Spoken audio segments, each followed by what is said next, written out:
Welcome back to the Comics Aficionados, live right here on Think Critical YouTube.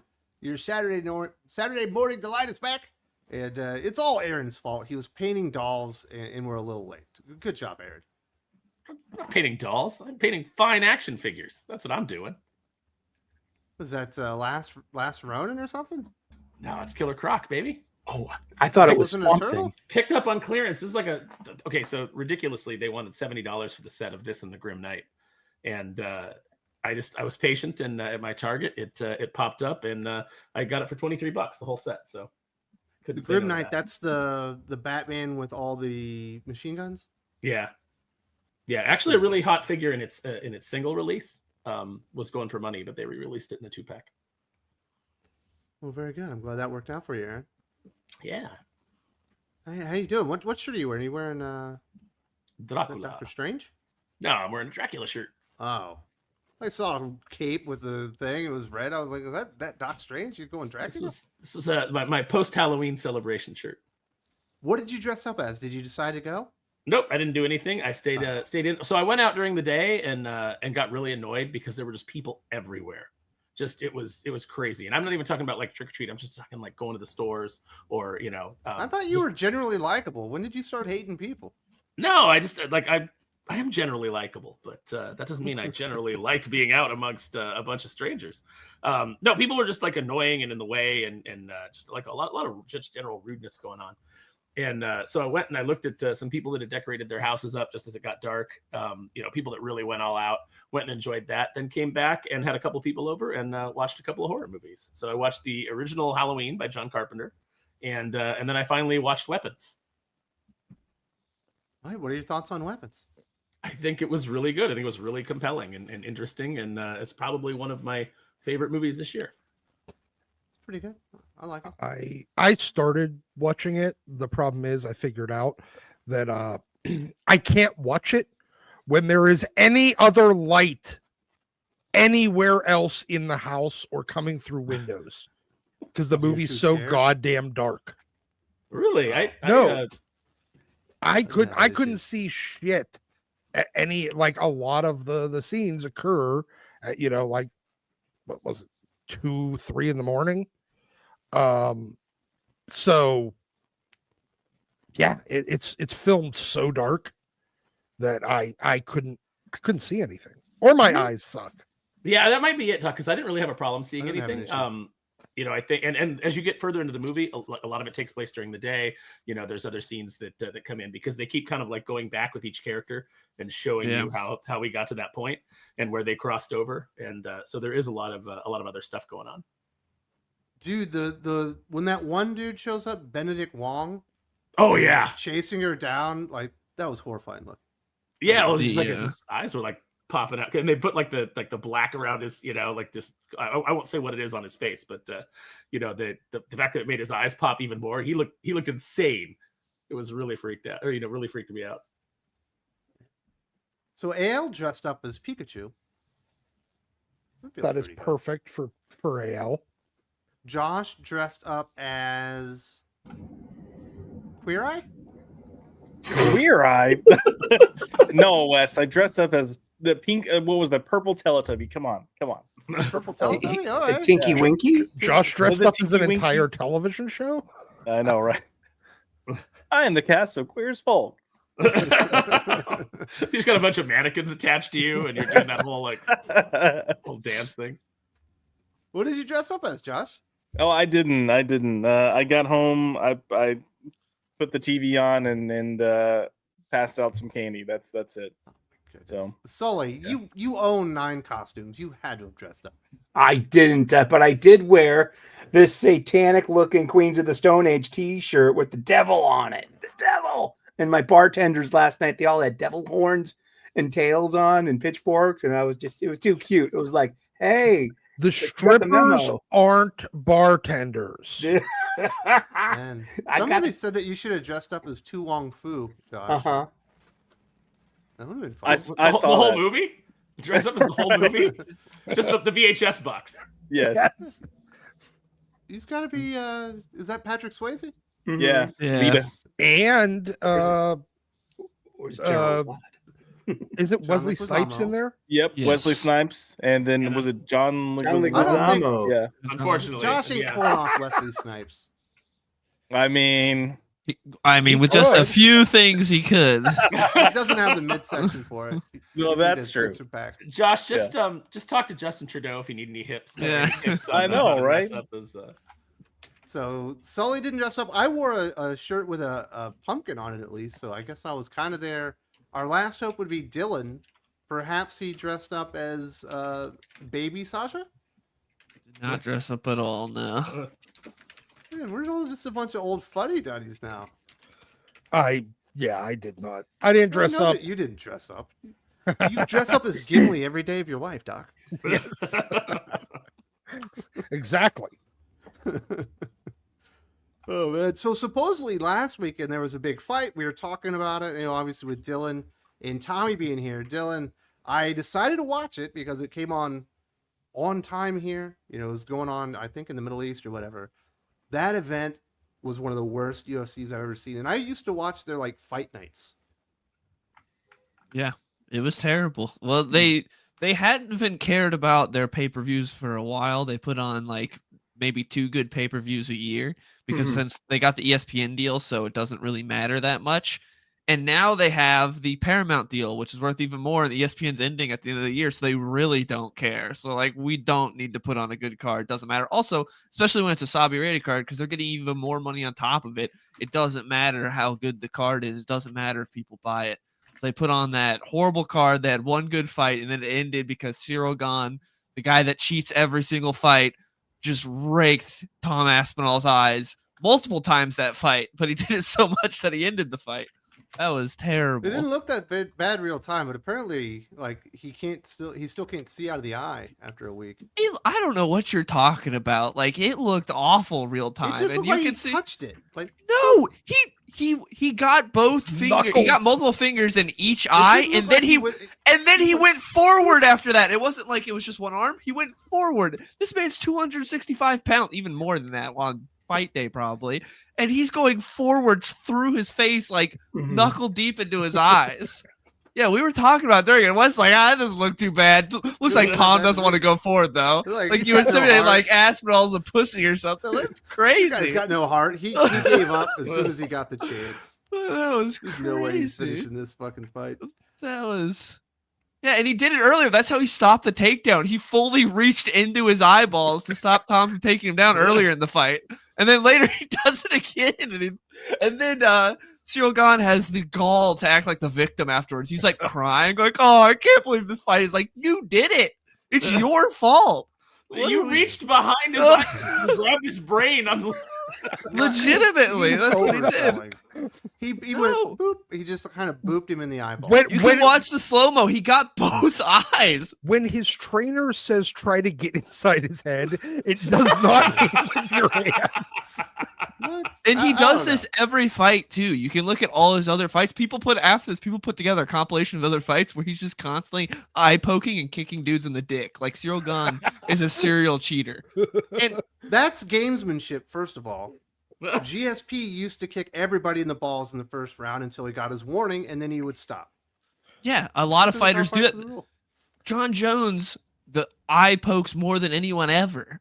And that's something you can do, but you're not supposed to. It's not right. But yeah, obviously it's smart to do it because the refereeing in MMA sucks. But yeah, it should get a point taken away automatically if you eye poke. Because then all of a sudden, eye poking would stop. Suddenly these guys realize, I can't go forward with my fingers Well, extended. maybe they used the gloves that kept you from eye poking. Yeah, but they that was what was it? It was Justin Gaethje's coach that had those great gloves that everyone loves, and then the UFC was like, yeah, but we want the patent for it, and we don't want anyone else to use them. And he's like, no. And so they're like, all right, we're gonna go with our $2 gloves that everyone gets their eyes gouged out. That's how Cejudo lost his last fight to Song Yadong. He got just absolutely destroyed in the eyes by Song Yadong, and the ref is like, you're gonna keep fighting, and Cejudo's like, I can't see, and then they went to decision. Cejudo lost. I wasn't a big fan, or I'm not a big fan now of McGregor, Conor McGregor. Oh yeah. But I remember when he was kind of coming up, he was a great, cool fighter, and I was watching him on King of the Cage or whatever the European circuit he was on, and he had this guy on the ground, and he's beating him up, but it wasn't enough. So he grabbed the cage for leverage and started hitting him harder. I was like, I kind of like that. That's pretty smart. Yeah, yeah, I want to Yeah, fight Until high they school warn that him, way. he doesn't have to stop. yeah. But those eye pokes are ridiculous. They're supposed to be having Herb Dean, I think, said on November 4th they're going to be having a big meeting, like all the referees and the commissions and stuff, to talk about fixing eye pokes. So we'll see. He probably should have won that by disqualification. Well, what is it? Oh Fixing yeah, eye Aspinall pokes? should have won. They Yeah, have to have a meeting about it. Dylan just solved it. Take a point away. yeah. Literally, like all these guys would figure it out instantly. Well, yeah, it would be very detrimental. There's only 3 rounds in a normal fight, 5 rounds, and even in a title fight, you'd be so far behind just within one eye poke that you would have to just train not to eye poke. Yeah. It would be easy. Well, I mean, there are guys that go their entire career without eye poking. It's crazy. Like, oh man, who was it? I can't remember which UFC vet came out and was like, "Yeah, I've never had an eye poke in my entire fight. This is like these dudes just clearly trying to cheat." Like, I understand there are some accidental eye pokes occasionally, but dudes like Shogun who do it every single fight, it's like you're clearly doing it on purpose. Yeah, the rules allow one eye poke before the warning. It's like Technically, one F-bomb in a they don't. PG-13 movie. Technically, they don't. But everyone knows that's what the refs do. But that's not like an actual rule. It's not like you get one free eye poke. Yeah. Well, you kind of do, sort of. So you had a terrible weekend between that, because being a big UFC fan, and then you had the Giants game where Cam had his unfortunate incident. Yeah, Yeah, where exactly, his dislocated his ankle and his foot's facing the wrong way. And I love Scatterboo though. He tried to walk it off. He was putting his hands up, like getting guys, like trying to They get were his about to lift teammates him to up. help him Yes, up. I saw Yeah, that. and then they saw and they're like, "No!" And Cam's like, "Oh no!" Yeah, that was also that was a horrific game. Best part about that game probably got the push banned because of the horrific officiating throughout the entire game. On that, where Scatterboo got his ankle dislocated, an illegal hip drop tackle, no flag thrown though. That was also done by Zach Bond, the guy that got absolutely destroyed by Scatterboo the last time the Eagles played him, and this time he does an illegal hip drop tackle and dislocates his ankle and just he takes broke it Scatterboo out for too. the season. So yeah, and no flag or anything on that. Horrible officiating throughout. That was a terrible That's a game. rough picture, though. I accidentally saw it live on the red zone. I was like, "Oh, Yeah, that's not what you want to see with the foot." no, it was not. It was not fun. Be good stuff. Hopefully, it'll be a better NFL weekend this weekend. Now, Josh, I know you're a huge NFL fan. What's been going on with you? It's been a while, dude. I have a new puppy. That's what's been going on with me. So I've got a 3-month-old Dobie, and I don't know what sleep is anymore. Because So, like a Doberman Pinscher or a miniature Pinscher? no, a Doberman, full-grown Doberman Pinscher. Beautiful. What's Yeah. his name? His name's River. He's a blue Dobie. So They make him blue? yeah, they look more of a grayish color, but they're considered blue. Hmm. Yeah. I grew up with a Doberman Pinscher. Her name was Rainflower. Oh, She was nice. great. This My is uncle was a hippie when he named her. Yeah. I was gonna say, this is my 3rd Dobie, so I've had 2 prior to this, but yeah. Careful, Yeah, that careful dog was throwing great. those names around, Wes. You're gonna get another nickname in a Gail Simone comic book. Oh my I goodness. don't know what you're Rain- talking about. Rainflower. Ground bear. Rainflower, As opposed Bear? to sea bear, as opposed to air bear. right? Or Care Bear. I'm called Ground Bear?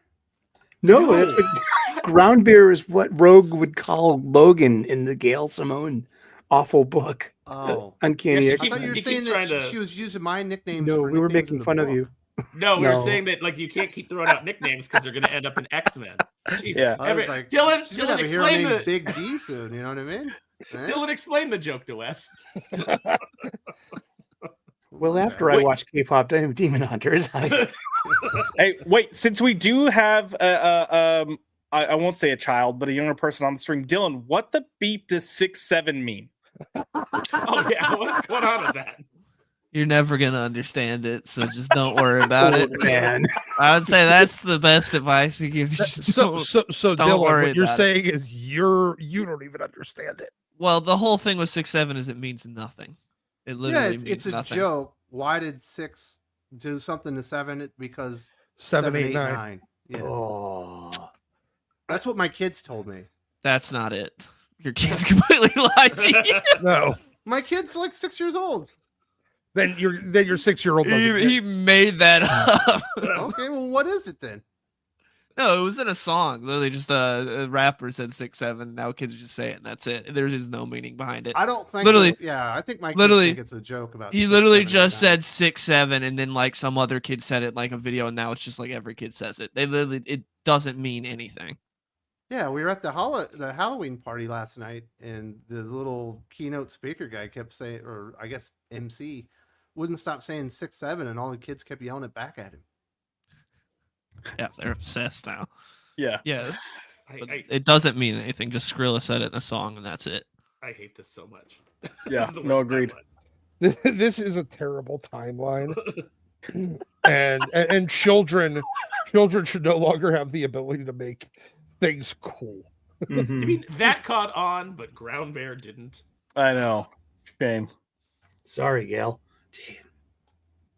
Dude, so okay, is 6'7" better than Fleek? No. Fleek is a while ago. Oh my goodness. Fleek died so long ago. Is that why I'm not relating to the kids? Because I keep telling them, I was like, "You like those pancakes I made?" Ooh, Fleek. yo, It's those like- those pancakes were 6'7", man. They were You not know what I chopped, need to yo. say? Should I make a 6 and a 7 pancake for breakfast? You should. I mean, they probably like it. So when should I use 6'7"? Never. Like, I don't know. Never. Never. I I think want- just I'm upset that randomly. you- I'm upset that you're using it now. Is there I a would've- hand signal that we can use? Like, I've got little kids. I want to be able to relate to them. When should I use it so they know their dad is cool? So their dad is hip. He's with it. hip. He's with it. He's trendy. Les, I- just tell your kids you used to be with it, and then they changed what it was, and now you don't know what it is, but you know that it scares you. Like, do I say, "Hey, why don't you 6'7" the trash? Like, take out the trash," or do I say, "These pancakes were 6'7", yo"? Or, "Hey, man, I heard that movie is 6'7". They don't say it with anything. They just randomly like 6'7", and then it's a Yes. callback. They're like 6'7". It's literally It's just the on its own. stupidest Yeah. thing. Listen, I work in a bank, and I had a kid do that to me, and I was like, I don't know what's happening. I don't know what's happening. I Yeah. heard So I heard kids yell it back in and out when they said order 67, and then everybody, like the kids are like 67. I was like, what is going on? this is see. What the problem is, we're here with a bunch of old people that are still trying to understand, Whoa, like the retarded youth. We're not calm even. calm down, you boy Zach. All right, let's chill. I have. gang for life. I am not even going to attempt to start understanding the idiots that eat Tide Pods. I'm not. Yeah, but this is also the generation that made K-pop Demon Hunter a fucking international sensation, Doc. Let's not give them their fucking flowers, huh? I don't know. I'm not giving them flowers. It sounds like your generation was a big part of making an international hit, though. Yes. We are Kids the ones liked it talking first, about it. and then we stole it from them. Grok don't even know. I've been looking up on Grok, and I'm like, Grok, is this true? Even the AI is like, this is too fucking retarded. I told you what it is. It He said doesn't mean it's anything. nothing. Skrilla said it in a song, and then every kid says it now, and that's it. I don't That's even all know there who is the to fuck Skrilla is. You That's don't where need we're to, at. Doc. Don't worry about it. Wait, I thought Skrilla was money. I thought that was the other side of Charybdis, like that Odysseus had to go by. No, that's the Scylla. Oh, thanks. I'm Oh, never no. coming back to Wes's channel again. He's like, you're No done. doubt. You've completely derailed everything. I mean, oh, it 6'7" does. is important because Yeah. No, My I next thought it was tattoo, 6'7", y'all. 8'9", not. but apparently it's not. no. Apparently, no. It's not important. I think that's the whole point. And I we know- are sitting here trying to make it important. I've heard kids tell the joke though. Why is 6 afraid of 7? Because 7, 8, 9. I've heard Yes. kids say that joke. That's what my But 6 yeah, and that was 10-year-old way believe. before 6'7" existed. That was like a long time ago. That was when That's been I going was on a forever. child. Yeah, that Yeah. was. Yeah. Has the chat rebelled yet against this topic? I They're saw like, someone "These people saying are so fucking Someone said retarded." Skrill is a heroin dealer from Philly. he did used to do that. No, he's a rapper now that just that wears a Halloween mask essentially all year round. And, very Like, smart guy. Like Scream? Not it's similar kind of ish. Yeah, I guess. Pretty cool. Yeah, yeah. Man, so what's been going on in the worlds of pop culture or Popeye culture, Josh? I said Popeye culture. Popeye culture, yeah. Well, apparently 6-7. No, we've got 6-7. We got our weekly show that we do, Floppy Drop, where we discuss the current releases, and then we have rotating shows on Tuesdays. So we'll do like top 5 comics. Every now and then we'll do a culture popped. We'll have our comic book club. So different things going on there. But How are you feeling about James Gunn's DCU? I don't think it's long for this world. I don't think it lasts another 3 or 4 years. Yeah, no, I don't think it will either. I think it's, the clock is ticking. So The dream is over. yeah. I think Supergirl might be the last thing we get. Well, no, they've already started filming Clayface, correct? Okay, well, Clayface might be the last thing we get. I don't know. Might Wes, they restate this movie. completely filmed Batgirl. So, Yeah. I mean, Yeah. And according to one of the cast members, it was a fantastic movie because he saw it. I'm sure. Batgirl Yeah. has to be unfathomably bad for them. Did- Just going, wait. let's just take the tax cuts. This Did has to be anyone bad. see the clip that got released online like a couple months back? no. Where she breaks into a warehouse and she's fighting these thugs, and one of the thugs is literally on the toilet taking a shit? I'm not joking. Interesting. Yeah. Is that a metaphor for fandom? I don't know. This Yeah. is the studio that released Flash, and they thought Batgirl didn't have it, so it must have been pretty bad. Yeah. Yeah, I mean, considering the things that they did release, the fact that they didn't release that, it must have, Now I did see some. I watched a couple of things on it. I think Drinker might have done one, and I think maybe Matt McMuscles did a What Happened on it. But they were talking about the fact that like it was a very rough cut of the movie, and the creators had gone back to the studio in the beginning and said like, listen, the script by Christina Hodgson, who wrote Birds of Prey. Apparently had a lot of holes in it. Go figure, right? They just keep giving work to the same people that keep failing over and over again. They said we need additional scenes, so we need like a little bit of a budget adjustment so that we can, flesh this out and really like kind of pull this together because there's just things that don't make sense. And they were told, well, if you need more money, we could just pull the plug on the whole thing. And so they went back and they shot with the script that they had, thinking that okay, well, once we show the studio the rough cut of this, they'll see the holes, and then we'll probably get to do some reshoots and fix it. And they were never given that because, of course, the entire thing collapsed with Walter Hamada leaving and Zaslav coming in and looking at it and going, "Oh no, this is brand damaging." And for you to look at a film and say it's brand damaging when you released The Flash is really saying, and you released Birds of Prey is really saying something. Yeah. So what's been going on with you in comics, Josh? What's hot for you in DC Comics right now? What are you loving? Oh, in DC? Mm-hmm. Oh crap. I mean, Batman Dark Patterns has been good. I know. That's why I'm saying oh crap. Batman and Robin, Green Lantern. That's kind of where I'm going. You're Yeah. not reading Superman? Yeah, no, I'm reading Superman. I don't know how excited I am about DCKO. Like, I'll read it, but I'm not exactly excited for it. It kind of sucks that we've had like 2 or 3 tie-ins already, or I guess 4 tie-ins, and there hasn't been a single fight yet. Yeah. I mean, for an event that's supposed to be about fighting, yeah, I would like some action, please. Even that first issue of DCKO was pretty boring for the most part. It was just a lot of talking until the very end, and you got a little bit of a Yeah. scuffle. But the end was pretty good. Yeah, no, the end was solid. I also went from like reading that and being like, all right, I'm on board. And then you had New York Comic Con when they're like, if you think it's awesome now, wait until we get these characters. And you've got like Sub-Zero and Homelander and Vampirella. I'm like, all right. But then you see the bear from beneath the trees where nobody sees. And I'm like, what are we doing? And then you see Abigail up in the top right corner. I'm like, okay, what do we do? I wouldn't mind seeing fucking Sub-Zero and Snake Eyes like training up Superman and Batman. Yeah, no, that I'm cool with. But we just went a little too far with some of the characters we're bringing in. I think Do that's Mortal probably what's going Kombat. to happen, but it's a Yeah. Scott Snyder event, so it must go too far. Of That's the course, brand. absolutely. It's got to. What you mean? You mean he doesn't understand moderation? No, not at all. Not I'm anymore. Shocked by this. I know, shocked. We've never seen this happen before. So, From Dylan, Scott did you Snyder. get to read that Superman Red and Blue special? Yes, I did. Was I right on the Michael Walsh story? The Michael Walsh one was great. Every other one was okay, and it weirdly felt like it was supposed to come out around the time of the Superman movie, especially that one where I think it's the Dan Abnett story where the artist drew him exactly like Corn Sweat, like looked exactly like David Corn Sweat.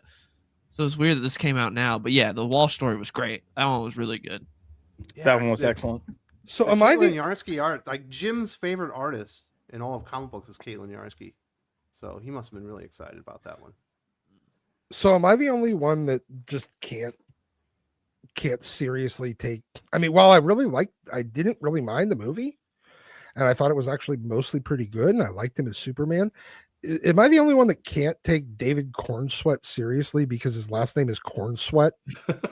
It is a weird That's what last name. makes it sound like he's meant to be Superman, though. Like he's playing, growing up in I think Kansas, it's and like Corin Sweat, not like It Corn is- Sweat. it is Corn Sweat, but- Regardless, his last name has sweat at the end. I as a result, I Do you not just like can't Keith Sweat? take. Keith Sweat is different. His only name is Sweat, and he does R&B. Yeah. So you couldn't take somebody if it was like Bruce Hay Sweat, like it would bother you. I'd be like, I can't take you seriously as a person. Well, It's there's not just his like fault. certain names. They're just but there's just certain names that are off-putting. Like Yes. I don't care how wonderful and attractive and brilliant a woman is. If her name is Griselda, I don't think I could date her. Exactly.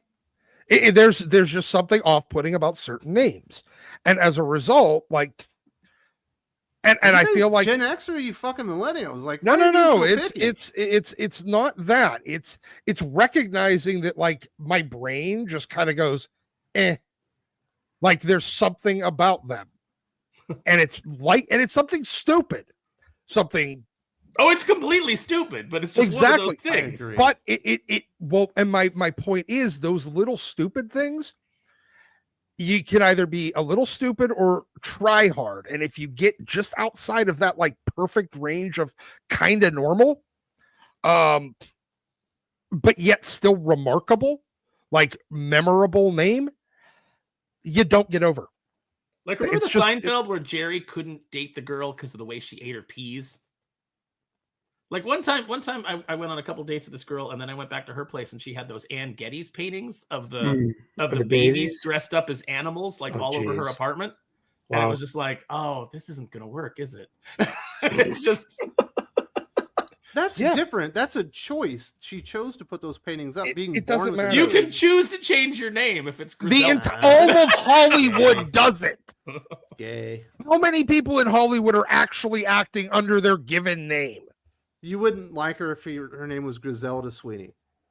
No, it would be off-putting enough that I'd be like, I don't know, after you the made the pictures this week, it'd choice. be Come up with a on-putting enough for nickname. me, It you know what I sounds mean? like Gristle. It does, and it as a result, there's a little bit. It sounds like one thing, even though it's not, and it puts with a slight negative connotation that will prevent that guy, that person, that man, woman, character, fucking. There's something about Arnold it that will prevent it from. Schwarzenegger was the biggest movie star in the world. If I'm that not- doesn't Right. put people off, nothing. Schwarzenegger isn't an off-putting name. It's not. Then why it's don't you like a the character difficult- Schwarzenchild? Because that's fucking retarded. Exactly. Thank There's a difference, and I can't explain it. It is like a visceral reaction, you. Yeah. and But there it are will prevent people them from in the getting comments over. that are shocked that Aaron Sparrow dates girls. I was just saying on there, yes, I am a heterosexual, and if I may say so myself, a damned good one. Well, very nice. I don't know if they were going the hetero versus homo route. I think they were going the adult versus. I don't think they were going. Oh, there. I just- never mind. That's I the know, way they're I just took saying- it. You think they were just saying that girl. I stay home and I paint action figures? Oh, okay, that makes more 40-year-old sense. Yeah, the 40-year-old virgin route. I'm like, now I'm going to paint your silver pants blue. But let's be honest, that's what you did for Halloween. But I had people over. Like I had company. Like I wasn't just here by myself painting. What was fucking Blaze over there painting? I should have been. Figure? I should have been painting because I have Legion's Con next week, so I need to have like at least. Are you going to be here? 100. No, I'm not. Oh no! But I will when I do Fresno Comic Con. Since the show is so early, I think and since I have a new laptop that is portable, it's not like lugging my beast of a gaming laptop around. I can take it with me and do the show. So I'll only miss 1 week. Nice. Josh, are you going to be available next week? And I need to replace Sparrow. I'm not. I'm going to be working, unfortunately. Gosh. I know. Boy, You are the worst. Day jobs. What the hell? Get Max. can you get him hold of Max? Max, I miss don't Max. I think Max doesn't like me anymore. Did He, Max like, retire? can't even get a hold of him anymore. I will reach out to Maxfield and see if he can do it. I know he's busy AF right now. Yeah, I think If not- Max is avoiding me. If not, I don't can. know I mean, why. I can find a sub. That's okay. I got it. I'll Okay. take care of it. I struck out with Josh, but there's at least 4 other people that might want to join us and talk about comic books. Speaking about comic books, we are sponsored today. A great new comic book live on Kickstarter right now. I think it's Green Face Bandito from our good friend H.H. German at Sigma Comics. And now let's see this trailer. Do not tire out on me. Tap into your resiliency, doughy little bandito. Why do you insist on calling me that name?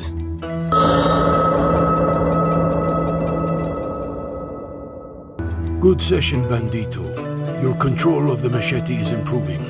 I'll soon teach you about various machete styles. I object to that name. It's unwarranted. Little Bandito, do you want me to put your honey-stained shirt in the washer?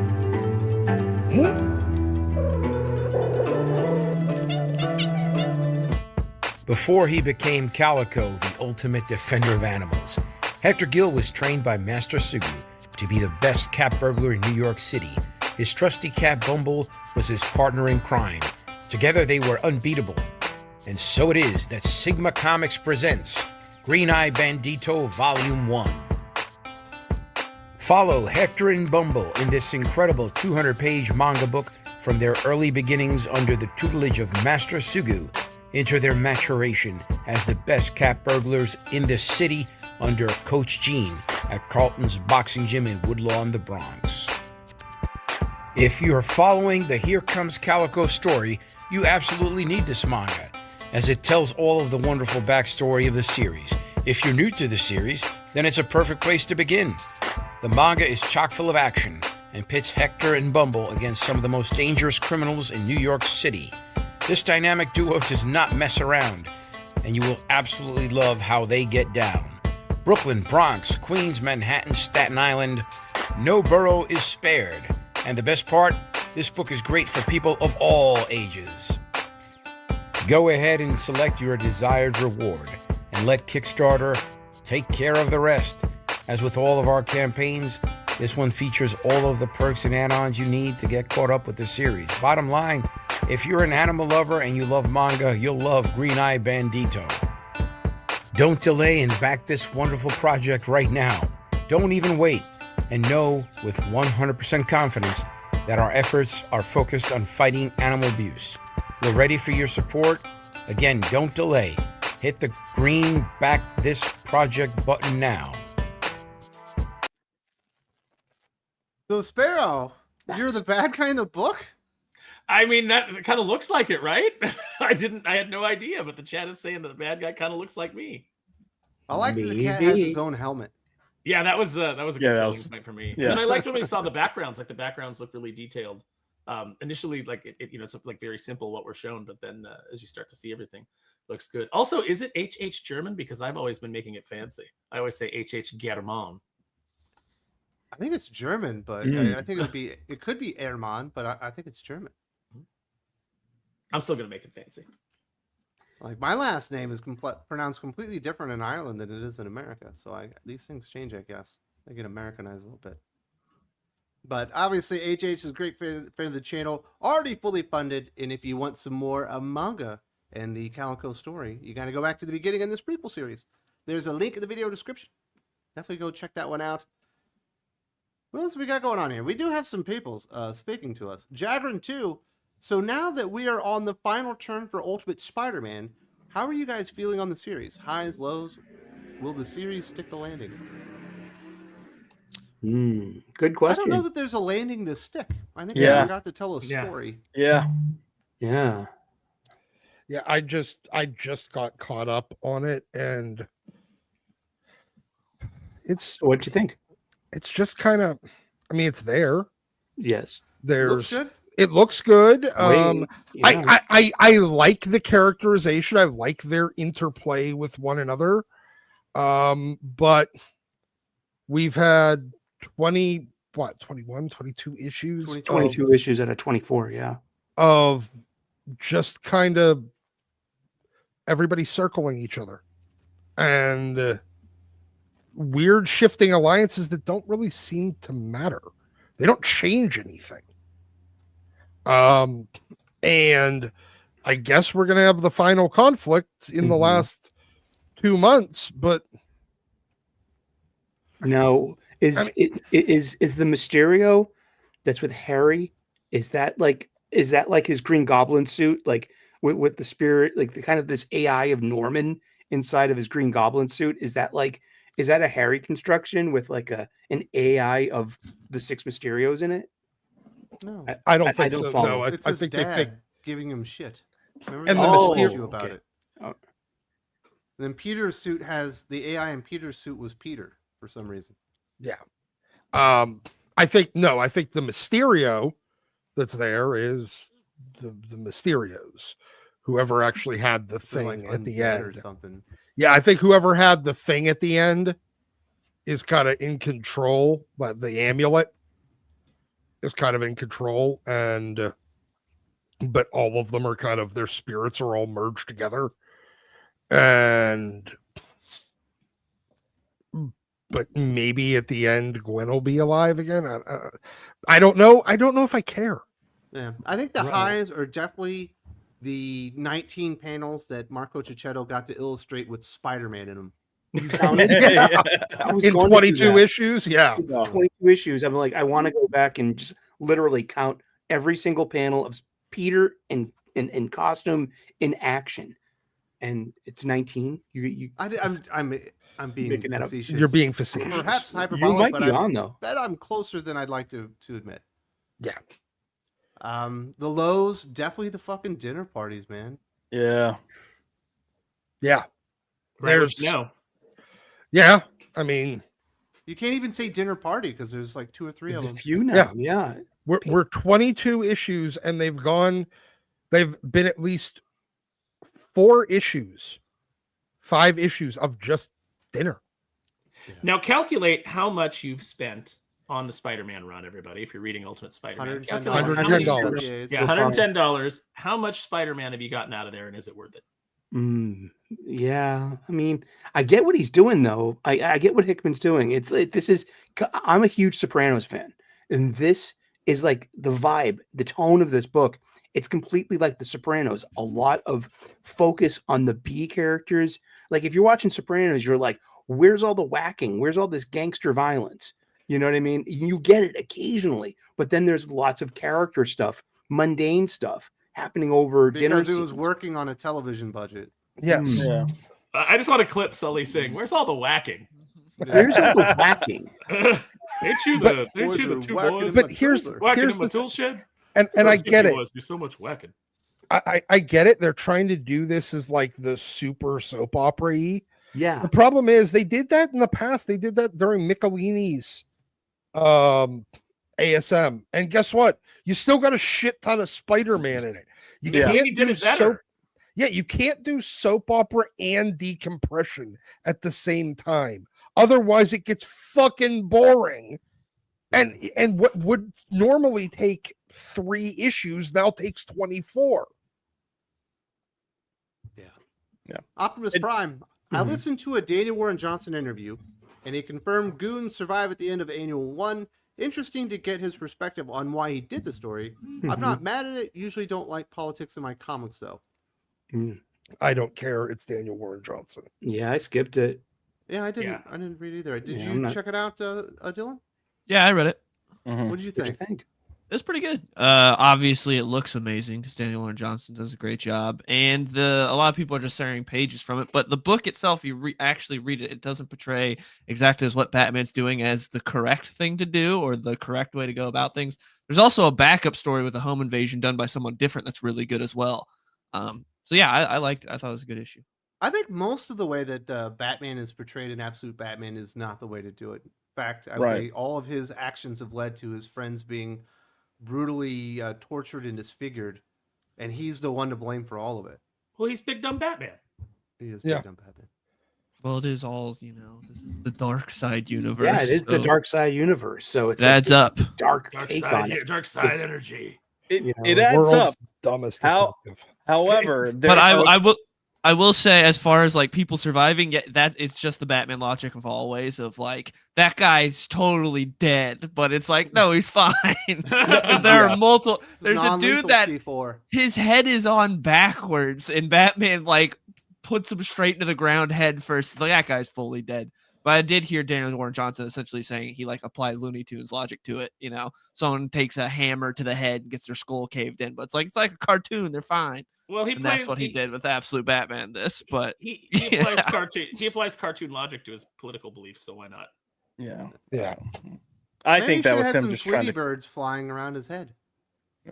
maybe. Really spelled I it think out that for was me. him trying to cover his ass. I mean, honestly, but I think Josh is right. yeah. So. But I mean, anytime, because I've seen people say this about Absolute Batman, anytime anyone acts like this is the first time we've done this with Batman, this has always been done with Batman, where he goes way over the top. It's like that person's 100% dead. It's like, no, they're actually fine. Like, this isn't anything new. This has been done with Batman for decades. I would say, hold on. I would say you have examples of that, but it's not the status quo. And you have it more predominantly in film than you do necessarily in the comic books. Zack Snyder going, that guy's fine. Yeah, right. Yeah. But rubber bullets, honest. And look, I will agree with Dylan. They don't paint it out as he's necessarily doing the right thing. I think the only good character in that issue is the priest, and the priest is doing the right thing. And the priest even calls Batman out, saying like, "Hey, this isn't right." And Batman's like, "F you, you have your way, I have mine," and then keeps slaughtering people. I don't care what Daniel Warren Johnson said. He got a freaking flamethrower and set people on fire. That guy's okay though, Josh. I mean, here's what we need to recognize. This we are all acknowledging that yes, this Batman is doing things that aren't great. 95% of the people reading this comic think he's doing a wonderful thing. Yes, that's the problem. And that's who Daniel Warren Johnson is playing to, and he is. I don't know what interview they're referencing, but I did listen to an interview with him as well, and he essentially was kind of sharing he feels that same sentiment. So it's like, all right, dude, like, yeah, this was cathartic for me to have the, it's like, look, I mean, if a bunch of white supremacists suddenly walk into town and start causing violence, and then the police go out and they all get nightsticked, I'm fine. You know what? You paid for your ticket, you showed up, you got what you deserved. But the fact that the comic industry and the far left at large cannot stop with this demand for white supremacy that does not exist in the numbers that they keep trying to pretend that it does, just so that they can have their catharsis. Stop trying to have your own personal catharsis with characters you don't own. Go create something and get your catharsis there. Yeah, these characters have to remain intact for the next generation of writers to come in and play with the toys. Or at least that's the idea. These are things that the publisher would like to keep selling Batman into the future. So maybe stop trying to taint all of these characters with your own personal demons. Rant. Yeah, I think mostly, Dylan, the Batman that likes to kill is a lot of times been like the Dark Knight Returns Batman, or even some like more like Frank Miller stuff. I'm saying that they're like, you can find like through every decade a lot of different examples of where the artist went ham, and it's like that guy would 100% be dead. But we all know it's Batman, and we all know it's a comic book. So we're like, no, he's alive because Batman wouldn't kill. You can find so many examples that you can even find it in like the first issue of the new. Rule. It feels like he has a kill. He does have a no kill rule. We already know that. Snyder said it like 18 times. And every time he goes non-lethal. He took Alfred's super shotgun and turned it non-lethal. In this comic, he goes to a place. He's like, did you get all my weapons that are completely non-lethal? And he's like, yeah, I got them. I don't know why you wanted this stuff. It's been stated. Yeah, but he read the comics, guys. Non-lethal C4 in the first issue when he blew up those guys. He also says that some of it's not non-lethal. Well, he says no, it's less than lethal or whatever it was, because he's like, is it completely non-lethal? He's like less than lethal or something. He says less lethal. Guys, yeah. Which I'm assuming he's talking about the flamethrower there. But I mean, again, there are multiple instances in this comic alone. Like he sets an entire group of people on fire. They're not. He sets their building on fire. They're on fire too.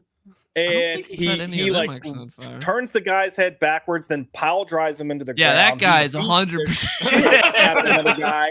And then even when the priest is saying this isn't the way, he then says, "quote You've got your way, I've got mine," and continues to beat the shit out of these people. Like he blatantly killed and was okay with it.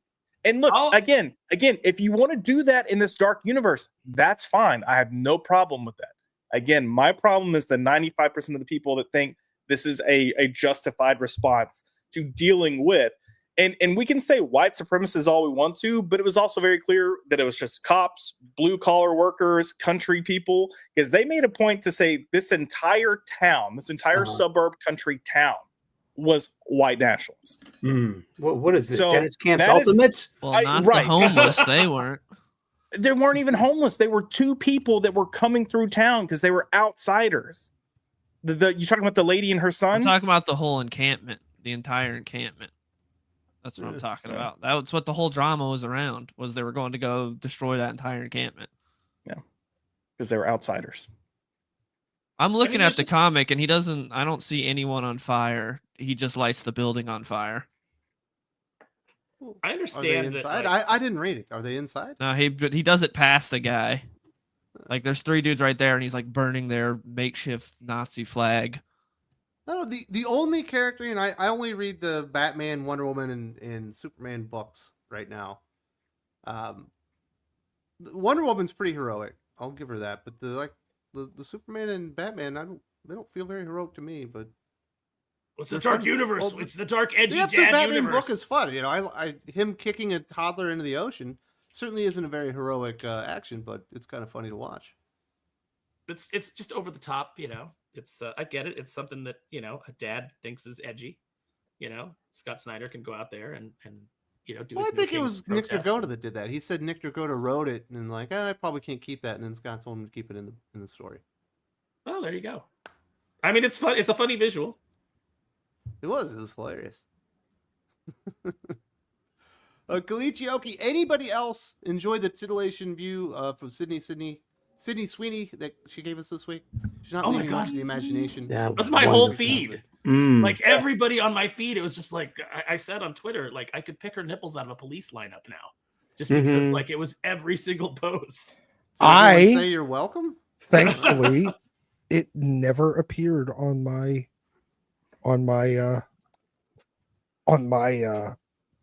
timeline. I'm perfectly happy with it.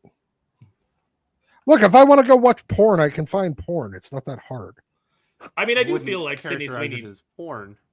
If I went hits, yeah, she's wearing a very diaphanous gown, as we would say. It was wonderful. She looked like Greek sculpture, like the silver of her outfit. It resembled kind of the marble look. You know what I mean? From an old sculpture. I mean, I guess my point is, if I want to see titties, it's not that hard. Those are wonderful titties to be looking at, though. Thank you, Sydney, for sharing that with the world. Wow. She just needs to come out with a video where she's singing "You're Welcome." Josh, did it turn things around for you? I mean, I understand why it caught people's attention, but I don't understand why people are like, "Oh my god, have you not watched Euphoria or White Lotus?" No, I haven't watched either of those. Either of them. I mean, she's literally got her tits out multiple times. Okay. So I was just asking, Josh, did it turn things around for you? No, There's no still hope for you, raging. dude. You're Oh, always gee. gonna be gay. I know.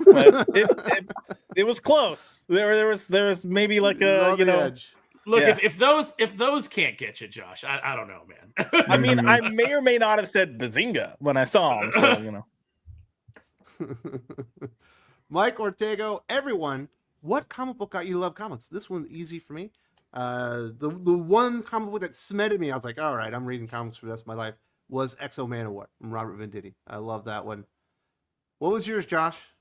I mean, I grew up with my brothers having comics and reading their comics, so I feel like I always just had comics around to read. So, yeah. But I guess what got me back into comics when I got older was a lot of people talking about Snyder's Court of the Owls, and I read it and I was like, hey, this is a pretty damn good book. And then I started looking up stuff I'd missed from there. But yeah. I thought you were going Tom King Batman. I was like, No. Man of literature. So what's it for you, Dylan? Man, I've kind of like Josh. Like when I was growing up, I'd always just like have comics around because when I go to the library, I'd always read comics. But I guess one that really sticks out would be like Superman Batman Public Enemies. I remember when I first read that, being like, "This is awesome." It was awesome. Very nice. What about you, Sparrow? I mean, everybody kind of knows my answer, I think, which is G.I. Joe. But G.I. Joe? Well, the beautiful thing about comics is that you can come in at any point, you can come in at any time frame, and fall in love. But for me, like what really cemented the fact that I was going to keep collecting comics was G.I. Joe number 16, Night Attack. I had scattered issues I had some Star Wars issues. I had some Archie books and things like that. But man, when I read G.I. Joe 16, that locked me in. And then from there, the X-Men ads that were in there moved me into the Marvel universe, and I was done. That was it. Sully. Yes, I had spinner rack books from my childhood, like Shogun Warriors back in like 1978 in the 40-cent days. I was like 7 years old. In particular, like this issue of Daredevil, 175. I remember I was 8 years old in the summer of 1981. This was 50 cents. I read this until the cover came off, and I was lucky enough to get this signed by both Klaus Janson and Frank Miller, and recently, and this is like the prize of my collection, seriously, of my spinner rack, because this is a beloved book to me. 8 years old, 50 cents, and I got to point out to both of them my favorite panel of like the three ninjas dying in one swing of a sword. It was just like it was so cool. But yeah, this one right here, it's not my first comic, but it's the one that stands out in my collection and in my mind. How about you, Doc? Is there one? You know what? I had already started reading Uncanny X-Men, and I'd been reading it for I missed a couple issues between 221, but I think it was I think I finally saw it, and like it really hooked me with Uncanny 245, which is the Rob Liefeld issue where it's like boys' night out, and it's the one that has like E.T., it has Boba Fett, it has Wookiees, it has all kinds of crazy aliens. Making fun of DC's Invasion crossover. Yes, it was making fun of the Invasion crossover, and it was. And then at the end, Logan, they're all drunk coming back after fighting off an invasion that they didn't even realize was an invasion because they were just getting drunk.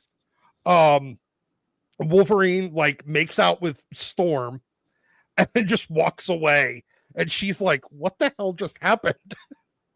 And that was the one that I'm like, okay, you can go every direction with this. Awesome. American Texan Reads. If you haven't checked out his YouTube channel, I definitely suggest that you do. He's got some great stuff going, especially if you like comic book reviews.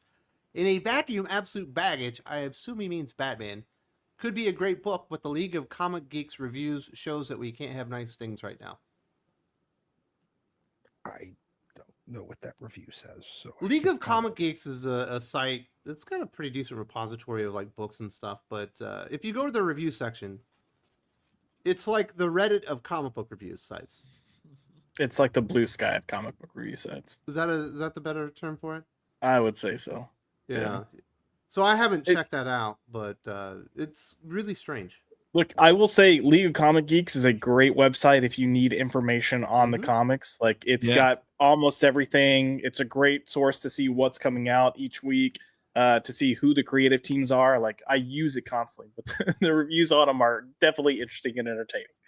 They gave me great reviews on Death Rage, which I appreciated. Nice.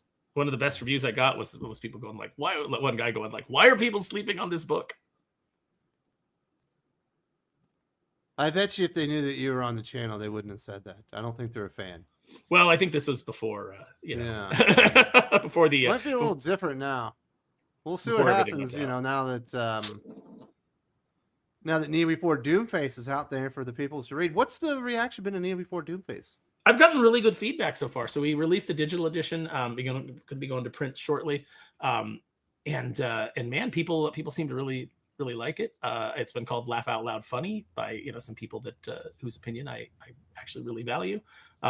People seem to like all the characters and want to know where it's going to go. So I absolutely am appreciative to everybody that checked it out. I hope more people will continue to check it out. You can still get it digitally. You can still get it.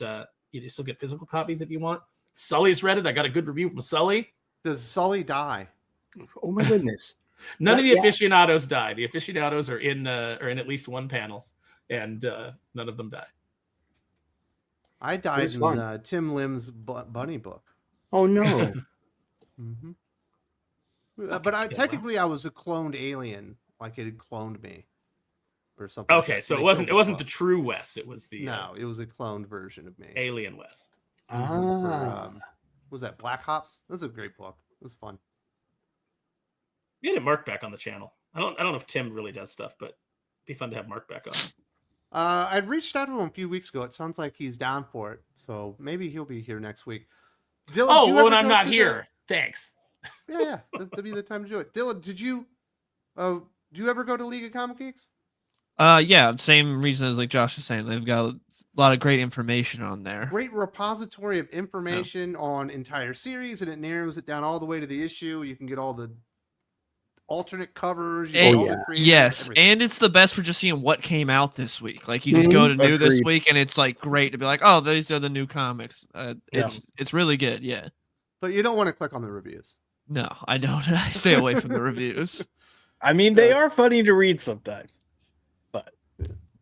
Yeah, so I believe what American Texan Reads is saying there. I haven't seen it specifically for that issue, but I've been there enough to know. I'm curious. It must be pretty bad. And he's a good guy. If you haven't checked out his channel, like I said, check out American Texan Reads. Real good guy. I guess we could get into this comics boom that's going on right now. I don't know if you guys have noticed this. There's articles claiming a 27% spike in comic book sales. Another place is claiming an 18% spike in comic sales. We're entering a new boom period powered by the Absolute Universe and young readers coming in.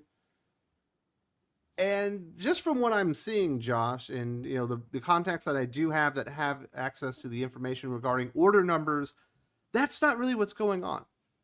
What are you seeing with the comic book industry right now? Does it feel like a boom is happening right now? I wouldn't say a boom. I did talk to my LCS owner, and he said they are doing better this year than last year, but I mean, it's not a boom by any means. They're still cutting it close, and it's tight. But I have to wonder. And look, we don't have like full hard data. We're having to pull things from just pieces and piece it together, and even then, we're not getting full details of how this is necessarily being calculated. Some sources will give dollar value, some won't, some give issues, some don't, or like number of units sold, I guess I should say. So it's interesting, but I do look, if you were to say that 2024 was up a little bit, I would say, sure, you had Absolute launch, you had Ultimates launch, you had a lot of new titles, a lot of number ones. If you go look at what's projected to be like the top 100 books of 2024, it's all number ones. You've got a lot of brands making their comeback, and you had Absolute and Ultimates just kind of annihilating the year. If you look at this year, blind bags, think about how many people are buying blind bag books, not necessarily for the comic itself, but just for like the gamble of it.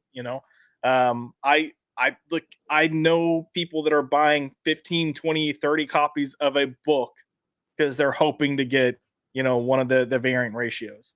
So you're seeing a lot of gimmicks, I think, this year boosted up. So yeah, if it's boosted, sure. Do I think it's up, what are they saying, 20%? No, I can't see it being up that much. Yeah, I agree. I think there's probably a little bit, I think it's probably better than it was, because I mean, we've got Absolute, we've got Ultimate, we've got the Energon universe going. Like, if you're telling me, G.I. Joe is now selling better than it was during the garbage IDW days, yeah, I'm going to believe you, obviously, but I don't think there's some new huge boom. I definitely believe that it's up, but I don't think there's some huge boom and we're suddenly in a healthy industry now. See, I'm going to disagree. I don't believe it's up. I believe it's up for the shrinking number of stores. Okay. Because there's smaller competition. The people that we're reading, that were buying at the competitor stores, when the competitors either go out of business or stop selling new comics, and they want to keep reading comics, they're going to go to a different store, which is going to cause that other store's business to go up. So yeah, those people are definitely seeing improvements, but I think it is a net negative. I think that there is a net fewer books being read. I think there's net fewer books being bought. I think between price hikes and because the ratio gimmick was at its end of line, where they weren't moving the 1 in 100s. They didn't have a guaranteed outlet for the 1 in 250s. That's when they introduced the blind bag, and they essentially turned comic speculators into comic gamblers. I mean, speculation was always gambling.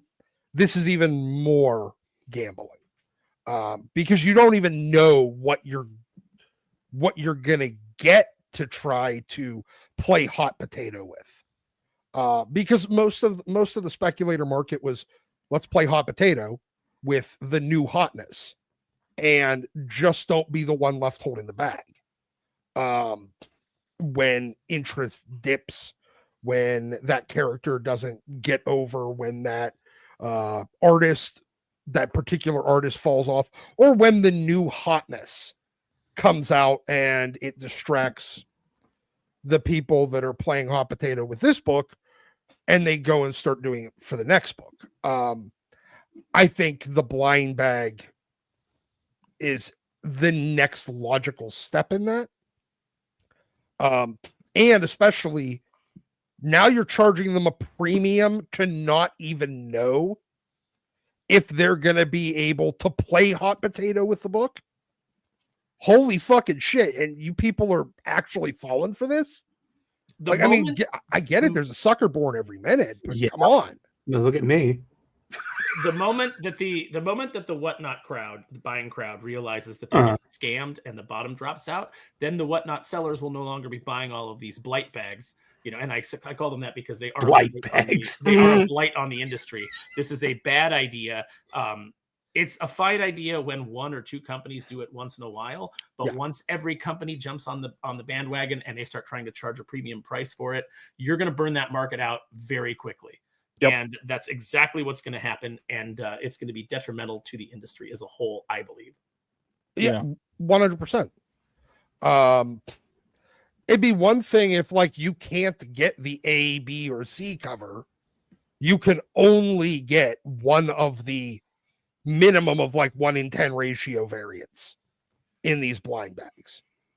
So you're getting and then you can charge that premium price.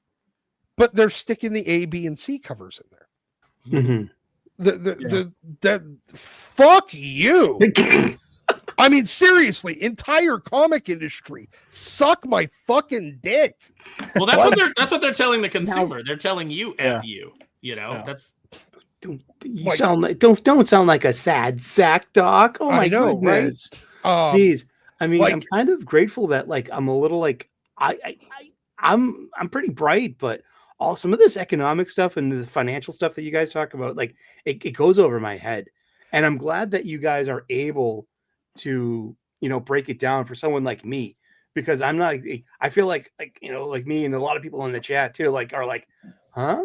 Okay, so I get sample size. I get okay, no, I asked Grok, and we talked about it in the green room too. Like Grok says there are between 4,000 and 4,700 comic book shops in the United States. And you guys are like, no, that's a Not even close. inflated number too.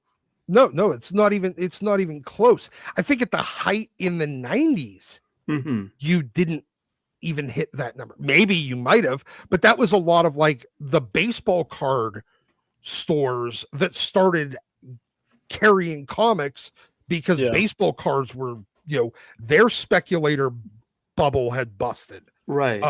And they just jumped onto whatever the new hotness was.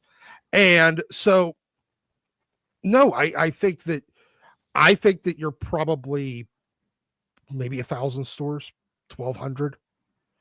Well, you look at it this way: how many customers were listed on when the Diamond list got released of all of the retailers? How many were on there? And then you have to, so you take that number, and then you have to understand that not every one of those are comic books. Yeah, right. And so you can kind of extrapolate the numbers from there, and it's not 4,000. There's no way. There's all kinds of shops that order that were ordering from Diamond that were not carrying comics. And several of the you guys brought up Whatnot, and I'm like, so are these like Whatnot website kind of things? Are those getting conflated in this like thing of like they're counting those as shops too? That's a good question. A lot of your, so I will say a lot of shops are going on Whatnot and selling stuff. You might have some individuals as well, but I mean, you probably even have a lot of the shops that's like Geek World, those chain of stores, or Entertain Mart, where it's all nerd stuff, and they have a very like, here's our little subsection of comics you can get. So that might get looped in there as well. But and they could be even counting places like Target or Barnes and Noble that are selling trade paperbacks. I don't know. I don't know where Grok gets that number, but it's definitely wrong. With 100% certainty, I can't tell you what the number is. I can tell you that it's not that number. That's the best that I can do on that. That being said, look, as you shrink the number of stores, the remaining ones, their business is going to start going up. Yeah. But that's just anecdotal. It is. And I will say, for the comic shops, that's a good thing. I think we all hate seeing shops close, especially if it's only shop in a certain area. But when you see that sales are dipping, you've got to kind of have that. You've got to weed stuff out to give other shops a chance.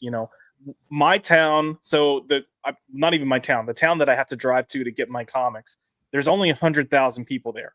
We went from having one comic shop there that was the only comic shop for over 20 years, and then a second store opened up, to then there were 5 stores. And it's like everyone's struggling now, so it's like, okay, some of you please close, go out of business so we don't lose everything. Yeah, you don't have a sustainable clientele. You need to shrink and right size essentially the number of vendors out there. Look, I mean, we joke about it with fucking Starbucks.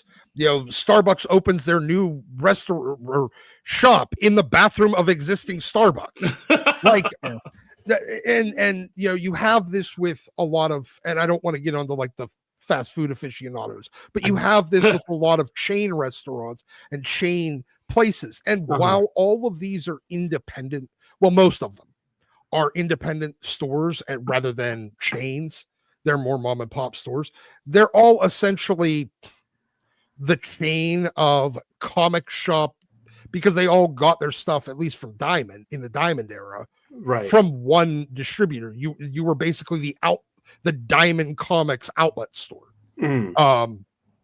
And there were too many of them for what sales were at. Even with current, inflated pricing and, Well, yeah, I mean, the inflated premiums pricing and placed on ratio variance and all that stuff. Even with all that, there were still too many stores for the number of actual consumers out there. right. It's like I mean, like I don't know. Like once again, I'm like all this economic stuff. Like I especially with like things like inflation and like they say like ICV2 on the homework that Wes gave us said that in 2024 North American comics is a $1.94 billion industry, and I'm like, but there are less customers. But that's because of a number of things. One, they started counting things that weren't historically counted as comic books. They started counting a lot of manga. They started counting crowdfund. They started counting a number of other products. We joked about this a couple of years ago. I'm like, when are they going to start counting golden books as comic books? Because hey, it's graphic storytelling. It doesn't matter that every page is its own thing. When is Calvin and Hobbes going to start getting counted and other comic strip books get counted as comic books? Regardless, there's when you start counting all things, you start counting more things.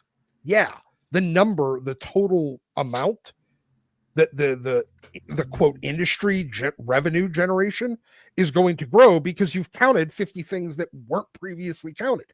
Now, the things, if you kept it as an apples to apples comparison and only count the things that were historically counted and exclude from the current numbers things that weren't historically counted, you might end up with the same dollar amount, even at inflated prices. You might end up with lower. And it wouldn't surprise me if it was a lower number than 10 years ago once you subtract the things that they didn't count 10 years ago. Yeah. I would also, and this is maybe something I need to try to talk to my LCS owner about, but I'd be curious, you know, we've got graphic novels or trades that kind of get measured by units, but he's made the comment that he has sold more omnibus in the past year than he can ever remember selling. He's like, people are coming in and they want omnis. He's like, they are buying omnis unlike anything I've ever seen before. And I don't know what their margin difference is between like, you know, a trade versus an omni, but I'm wondering if that's also boosting their, you know, their top volume sales numbers to make it seem like, hey, unit wise, we're selling roughly the same thing, but this is giving us more money in our pocket. So that's where our lift is coming from too. Yeah. I don't know the exact economics on that or the exact margin. But here's the thing, even if it's the same margin percentage, it's on a higher dollar product. Correct. So you're even if it's a 40% margin. Yeah, but now it's a 40% margin on a $125 product. True. Versus a $15 product. Yeah. I'm going to be making a fuck ton more selling the omnis. Yeah. For if I sell 1-to-1, one's giving me like $60 in or $50 in profit. The other one's giving me $3 in profit. I know what I'm going to want to sell. Yeah, again, the omnis are generally older stories. Back when comics were better, they were better written, they were better drawn, and that's what's pulling people in. So even some of the new customers, some of the shops that I talk to, there's like 5 different shops here in California that I have relationships with, and I talk to them, and they're like, yeah, we're selling more omnibuy. People are coming in, and even like some of the new buyers that are coming in that we've never seen before, be they from other shops or be they younger guys that are getting into it, they want the big collections. And they're willing to drop the money on it. They're less interested in the floppies. And I think it's also because, first of all, going into a store and buying an omnibus, you just knocked out 50 issues. Yeah. That you would otherwise have to hunt for and pay, because right now the back issue market is still up. Now it's not as up as it was a couple of years ago. It's gone on its cyclical nature as well, but it's still way up. And it's still going to be you don't have to hunt for 50 individual issues, and B, you're getting them at a price per issue of, well, let's see, 50 issues at 125.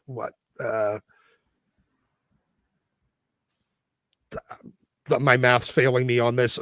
$25 or $2.50 an issue, approximately, versus paying, back issue prices that are anywhere from maybe $5 to $50, especially if there's a key in there. So yeah, it's definitely a better time and cost investment until you're super invested in these characters. And now you're like, oh, well, I have the omnibus. I got to read it. I hated reading digital. So now I have the omnibus. I was able to read it, but I want these individual issues. I want the collection. Maybe that happens later. Maybe it doesn't. It doesn't really particularly matter. But it's a good value proposition for new readers. Yeah. The insane thing is they could just pay their $10 to Marvel for unlimited and go read that on their iPad. But no, they still want physical product. So that's another thing it's telling you. They do want physical product. It's just they don't want it. They don't want the modern stuff, and they don't want to spend months trying to hunt down 50 individual floppies. Sorry, I had to step away there. I do have a sick 4-year-old. So That sucks, man. yeah. But no, I think for the most part, this boom is a lie. It's not a boom. I'm yeah, that's sure it's a recovery. That's my point. It's at best, it's a mild swelling, I think. I don't think that's even what's happening. Like I said, my sources that have access to the order numbers say they haven't gone up. Yeah, I would say that they're probably down. They're just down at fewer shops. So you've spread out. If a book was selling 20,000 before and it's selling 18,000 now, and there was 2,000 shops before at 20,000, that means they were buying 10 copies each. And now you cut that down to 1,500 shops at 18. Now everybody's buying 120 or 12 copies each. Now there's a 20% increase in revenue to the 1,500 shops that are less.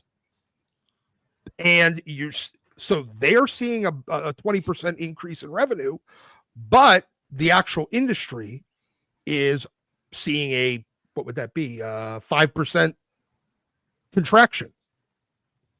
You can have these things all happen simultaneously if you could play with numbers and make them say whatever you want them to say. And I think that's what the industry is doing right now. And I think actions speak louder than words.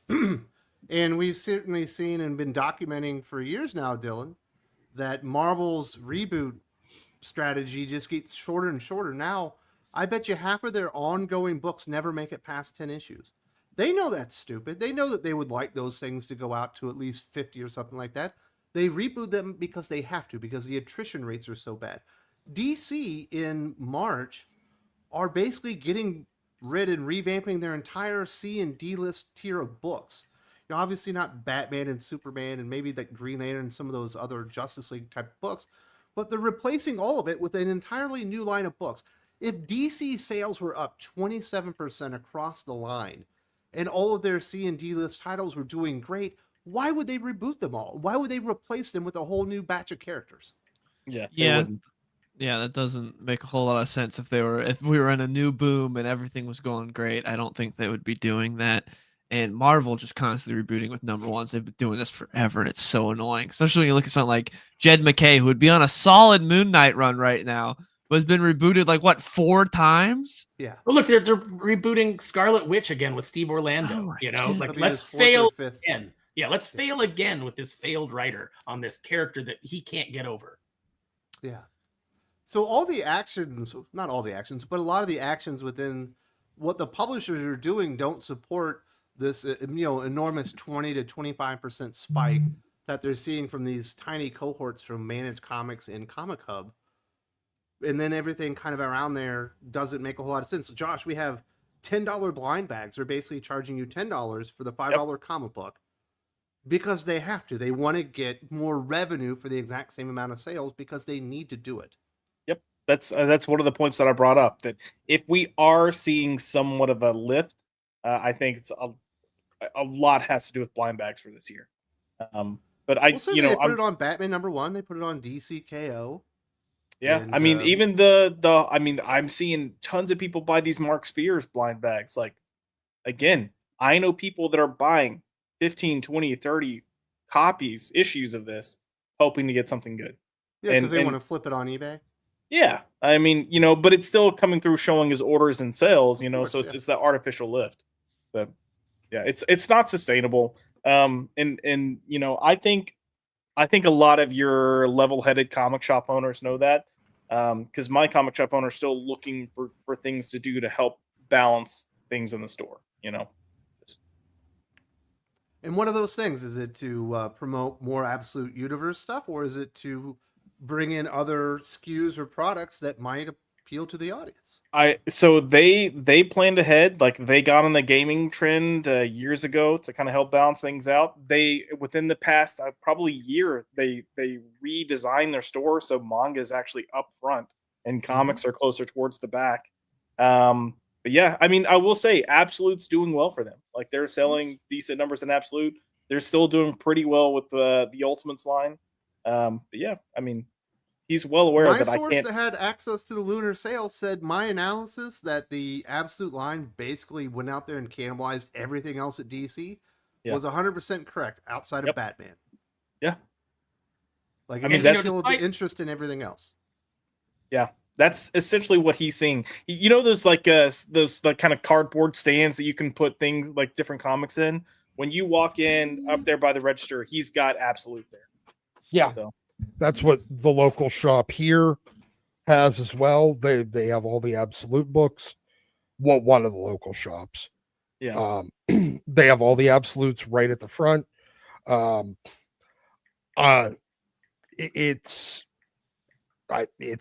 cannibalized the rest of their sales. Yep. So congratulations, you got one good line at the expense of your entire line. Yeah. Yeah, now that they're basically dependent on 6 comic books selling. Yeah.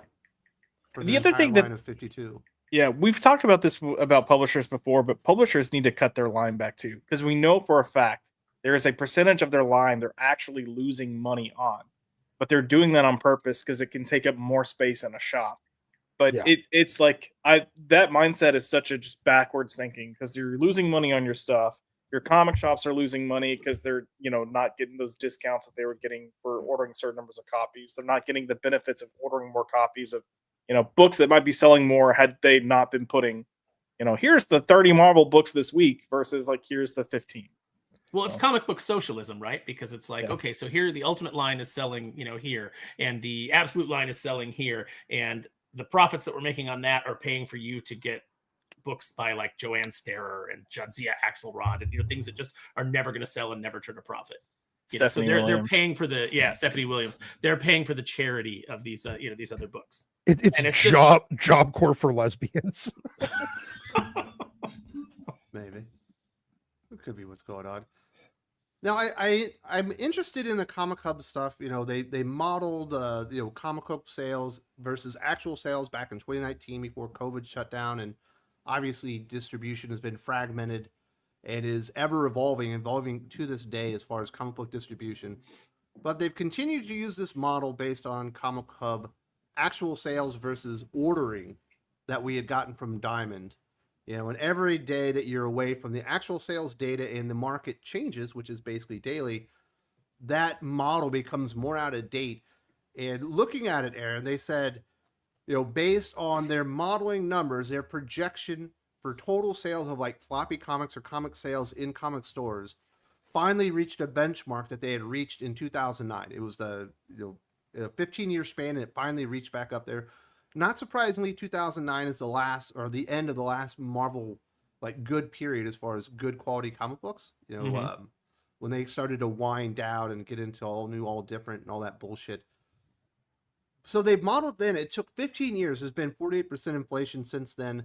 That would indicate at least a 1/3 decrease in sale or unit volume being sold just to reach the sales dollar amount with that inflation back then. And I think it's probably even worse because I think they have not been able to account because they have no idea how many actual stores are ordering these days. No, I mean, internally they know, and we don't, like they don't publish those numbers anymore. But 1/3, that's a huge decline. That's not a I think it's bigger manageable. than that. I think it's probably more like 40%.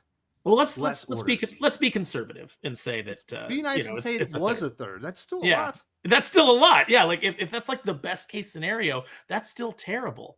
And I don't want to see that. But the value proposition of what you get for your money anymore.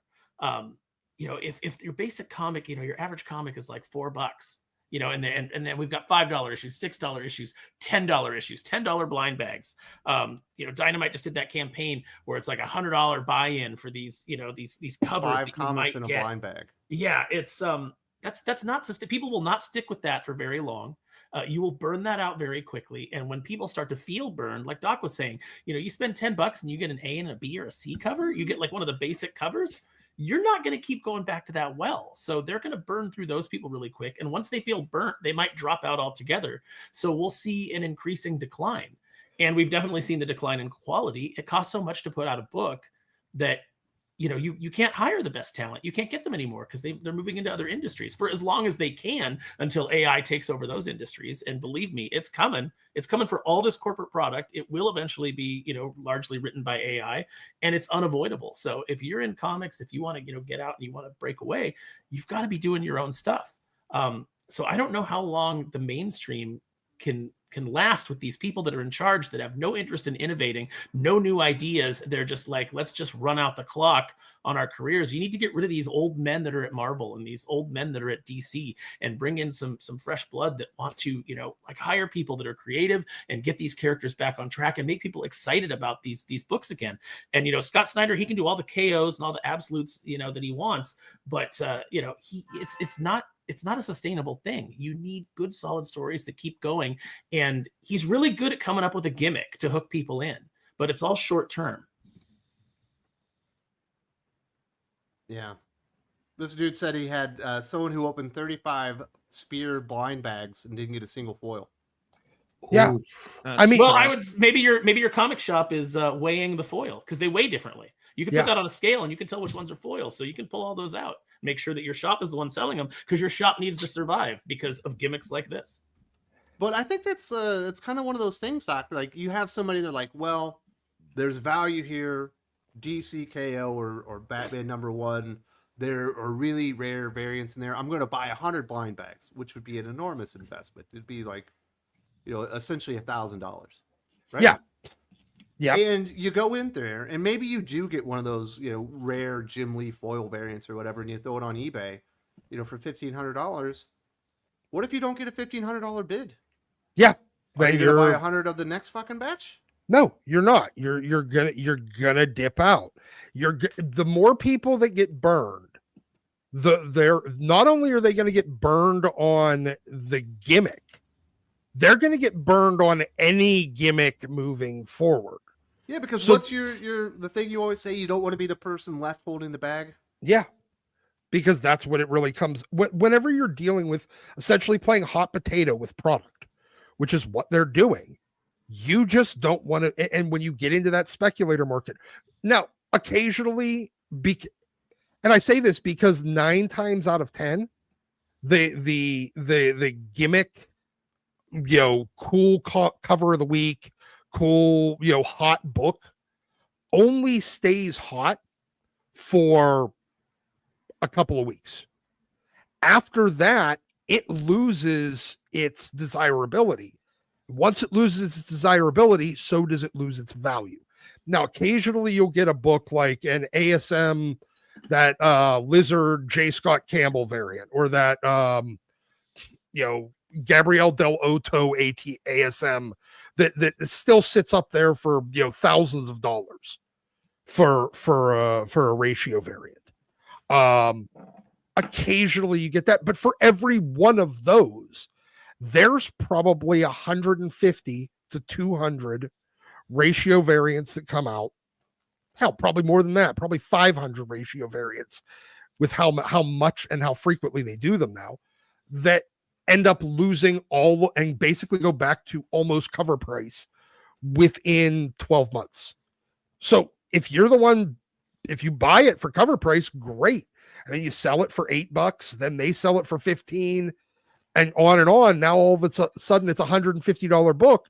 You don't want to be the one stuck with that whenever it tanks again and goes back to virtual cover price, because that's the way it works with most of these. The last guy to buy it almost always loses money.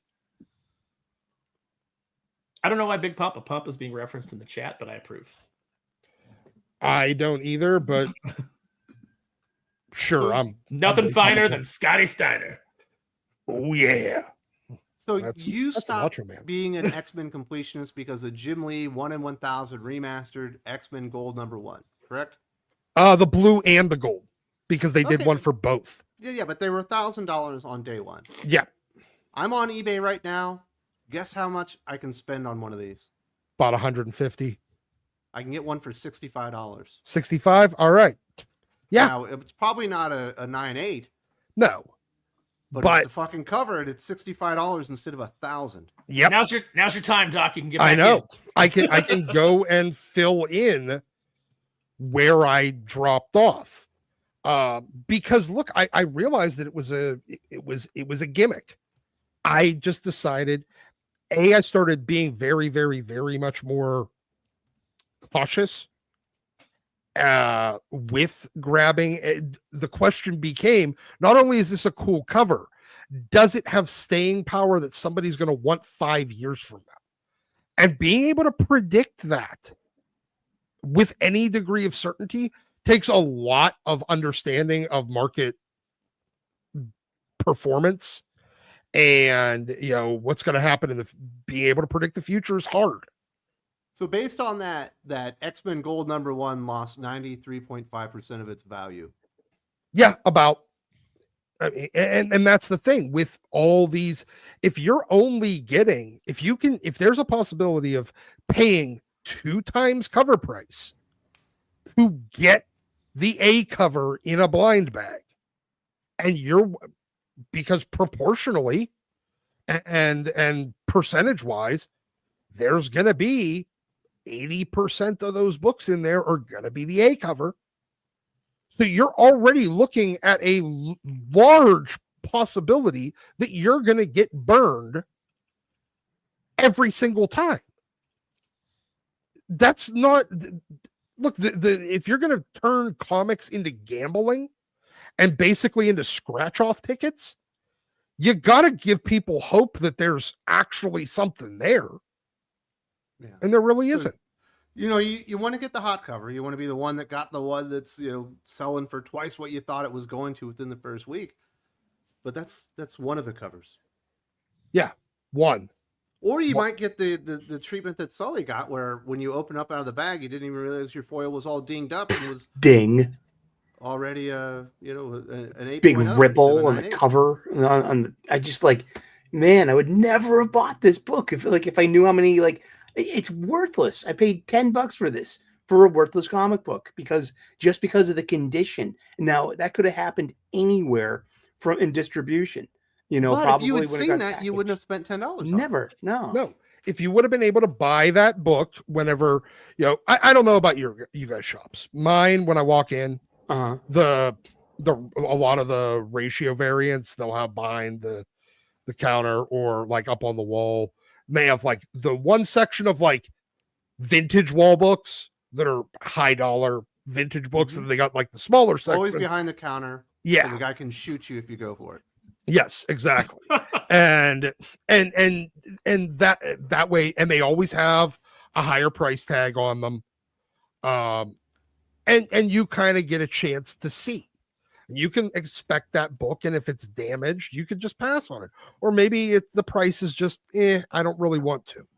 When you can't even look at the fucking thing before you get it, and then you're expected to basically throw on a blindfold and him hand you a stack of all of them, and then you got to grab blindly into it to figure out which one you're going to pay 2.5 times cover price for, or 2 times cover price, or whatever it is. Fuck you, no. Hey, it's Willy I like Wonka and the Golden Ticket. Yeah, except for at least then you got a candy bar. Well, yeah, well, And the You most, know, in the indie Right. space, you have everybody who's doing crowdfunding or who's doing like indie books and things like that. We're constantly looking at ways to increase the value of this to the customer. Like, how can I make this better? How can I make this a sweeter deal for the customer? And that's why I think initially crowdfunding worked, because you hit different tiers, and it's like now everybody gets an upgrade. So for your initial, you bought in, your price didn't change, but your product is now a little bit better because so many people bought in. And the comic industry, the mainstream industry, is going the opposite direction, where they're always trying to give you less for more, so charge you more but give you less. And that's what this practice is. And this is why I don't believe that there's a boom. I think that like I said, I think it's a temporary bubble of people doing different things and chasing different gimmicks. And when there was a boom, there'd be new shops opening all over the country. There'd be a lot of new people coming in. And it's like, just because you're an old dude that's on TikTok and you see 10 people, 10 young people saying they're excited about Absolute Batman, that does not an industry boom make. No. And just because you're able to sell whatever variant you dreamed up this week to a bunch of people that sometimes have more money than brains, that's not a boom either. What do you think, Dylan? Is the next thing that they're going to do, are they going to do scratch off covers? Where you get it's covered and you take the nickel and you scratch the cover off, just hoping. Which cover did I get? That'd be pretty funny. But all I'm thinking of now is I'd like to hear Aaron do a whole Yoda speak stream. Just one of these streams, he just speaks like Yoda. After what he just said, that'd be a good gimmick. Did I have a stroke mid rant? You're like, that is not like. I can't remember exact wording, but it does not a boom make. Yeah, you just said it like full Yoda speak. I was like, that'd be great. Just do that for a whole stream. Your blind Max does not a boom make. I think we're going to try and get Aaron and Dylan together. We're going to do like a 2 hours of fixing the Phantom Menace together. It'd be fun. That'd be really fun. Good time. We could fix all the Star Wars movies, but I fixed it by just turning it off. We could get Sylvanian on that too. We can't have too many cooks in the kitchen like that. But, you need your artist, though. You need your visual guy. Mm-hmm. So I'm glad that comic shops are that have been able to make it through and decided to stick with comic books, are reaping the benefits of people coming back in, and maybe they're seeing, greater returns right now. I'm happy that's happening. But it's not happening the entire industry. That's not what's going on. There's too many things that you can point to that don't back it up. Too many actions, and actions always speak louder than words, show that things aren't doing great right now. They're just as bad as they were last year. Here's one thing. Like I know I've mentioned this in the past, and Eric, actually, this is probably for you because you've talked about like the understanding the economics of this. So if they're able, say comics, as they keep going down in total units moved. Now, understand the cost of production remains about the same, regardless whether you sell one copy or 50,000 copies. Paper did become exceptionally expensive, and it has not come down when COVID happened. No, it came partially down, but it didn't come back down to normal. The same way lumber didn't. But it got close. It's like maybe only 25 to 30% more expensive than it was before. But so for the most part, your costs remain, but that still doesn't matter whether you sell one copy or 50,000 copies. It's really not that much difference in your total cost other than how much you're paying on printing. Now, if I'm able to sell 50,000 copies at $1 a piece, I get $50,000. If I sell one copy at $100,000, which one's a healthier industry? That's where we're at. If you sell one copy to one rich fucking oil sheik that just wants to own the only copy, like that weird Wu-Tang album. The Wu-Tang album, yeah. Are we saying that now the company made $100,000 in revenue, but you have one fan. But you only have one fan. Yeah. That's where that is kind of the extreme example of what you're we're seeing it, seeing like, here. Any number one issue that you would want to read, like when it comes out, it's no longer $5 anymore. Now it's $6. That's the standard for a book that you're going to want to actually invest in. $6, number one. It's been happening for 2 or 3 months now. Yeah. And because they're moving us up to the $5 standard for everything. And see, this is a major change from the early 90s as well, because back then they only charged that like back when books were like $1. The $1.25 book was the one that still had a great creative team, but sold a little less. Wolverine, having Hama and Silvestri, was $1.25, but Uncanny X-Men, having Jim Lee and Chris Claremont, was only $1. Why? Because it sold for 200,000 copies. Yeah. Well, even if you Wolverine go back to only DC 100. Rebirth, when they had the DC Rebirth special, Dylan, it wasn't a normal price comic book, and it was twice as big because they wanted as many people as possible to buy it because they knew that there was quality there. Yep. And now you're taking a gamble and it's way more expensive and you're not getting more book, and it's annoying. It's like $5 for a standard book, $6 for like when they're starting something. They're trying to take advantage when it's a comic they know people will get, instead of just getting it in as many hands as possible by making it maybe even just a normal price, like maybe like $4 or something. They're upping it because they know people are going to buy it, and it's ridiculous. And I don't think it's the correct way to go about things. It's punishing the popular thing. Yeah. The only thing that I believe is like an A or B character for Marvel or DC that's like $4 right now, I guess. At Marvel, it would be Hulk, which is still a $4 book, and he's a bigger character. And then over at DC, I guess Batman and Robin is still $4. And you would consider Batman and Robin to be obviously like A tier type stuff, even if it's the number 4 or 5 book. Both those books are really good. It's true. In fairness, that Spider-Man Wolverine, not a huge seller, but it does have the 2 marquee. That's only a $4 book. Yeah, okay. There's a couple of examples, but if it's an ongoing, like big flagship title, $5 minimum, any type of milestone like an issue 18 or so, going to be $6. God forbid it hit an issue 27 and be a real big milestone, then it's $8. And they're having to gimmick their way through this, or as Doc likes to call it, controlled decline. Mm-hmm. And you know what? Honestly, at the end of it all, you get your poll list. You're looking at these $5 periodicals, and what's given me like absolute kind of perspective over this thing of ours is like, I'm paying $5 a book, basically at the comic book shop. Get them home, and if you got to get them right into a bag in the board, if you even want that promise of keeping its cover value. Now, one thing that gives me perspective, though, is got to be going to cons and looking in the dollar bins and being like, all of these books look like identical to like the quality and condition of what I got at home and all of these short boxes. And they never, ever kind of retain that value, that cover value. They don't retain their cover value. They all end up, everything leads to the dollar bins in a way.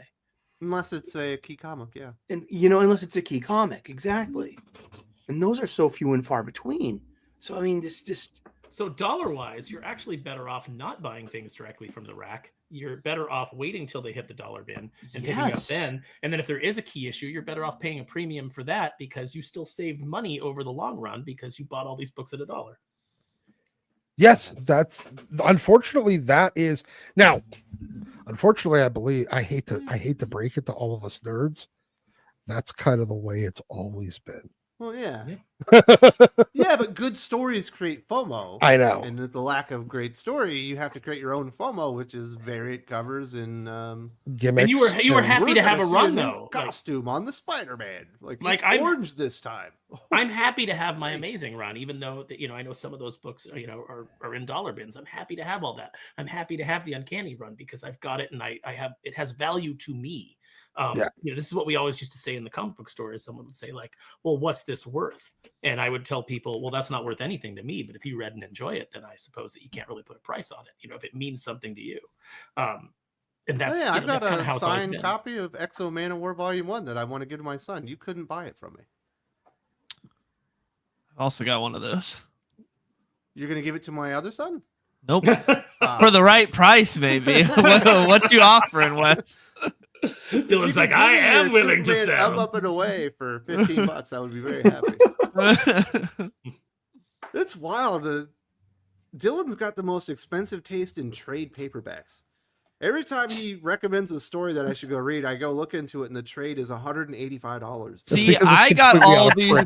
Yeah, exactly. I got all these before that. Like all these comics, I get them when they're actually like a decent price, and then Wes like, this is so expensive now. It's like, yeah, you never the recommend boat left a Watchmen. while It's ago. Like, you got to get Cobra, The Last Laugh. Oh, great! They printed up 450 copies of it. It's exceptionally rare now. Great. Yep. I got it in like 2015 for $50, and now it's like $200. Well, that's kind of the hope. So, like, they printed like 7,000 copies of the Darkwing Duck omnibus, where they combined all of James and my work, from the Boom days, and we did a new ending, and we got to go back in and restore our original scripts. So there's like 7,000 copies of that out there. I rarely come across any to buy to have at shows because people hang on to them. They get absorbed. Yeah, they get absorbed. And so like when you do see it, sometimes it pops up on eBay, and sometimes it's like $150, for a $30 trade that sold originally. And sometimes it's like $800, $900, and sometimes people pay it. So it's a crazy market. And as long as they don't reprint it, that will continue to be the case. So even with like Doomface or anything like that, I'm in the position of, I want low, like we don't have a huge print run for Kneel Before Doomface. It's not going to be massive. We have like 500 backers. So some of those covers are going to be very, very limited. And, so my job is to keep the book going, make the book successful so that people want to go back and buy it, and eventually get to a point where I'm in the enviable position of not being able to afford my own work. Hey, that's the dream, isn't it? At least for a creator. Yeah, no, it absolutely is, to see, like, now granted with Darkwing, I would rather people read it. And that's why I will send out PDFs to people who email me and ask for it. I'll be like, here you go. I'm sorry, I can't get you a physical copy, but here, I would love you to read this. And, same with Doomface, but I'll be able to reprint that, until I die. But, those original issues, those original books, some of those covers will never be reprinted. Let's hear from the peoples. We've got Chris J827. Hey, aficionados, what are your favorite horror stories in comics? I love the Batman Dracula story with the Kelly Jones art.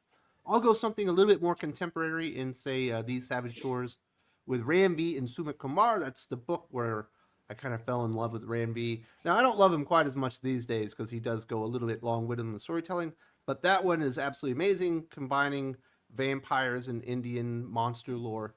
It was a lot of fun. You got any favorite monster stories there, Josh?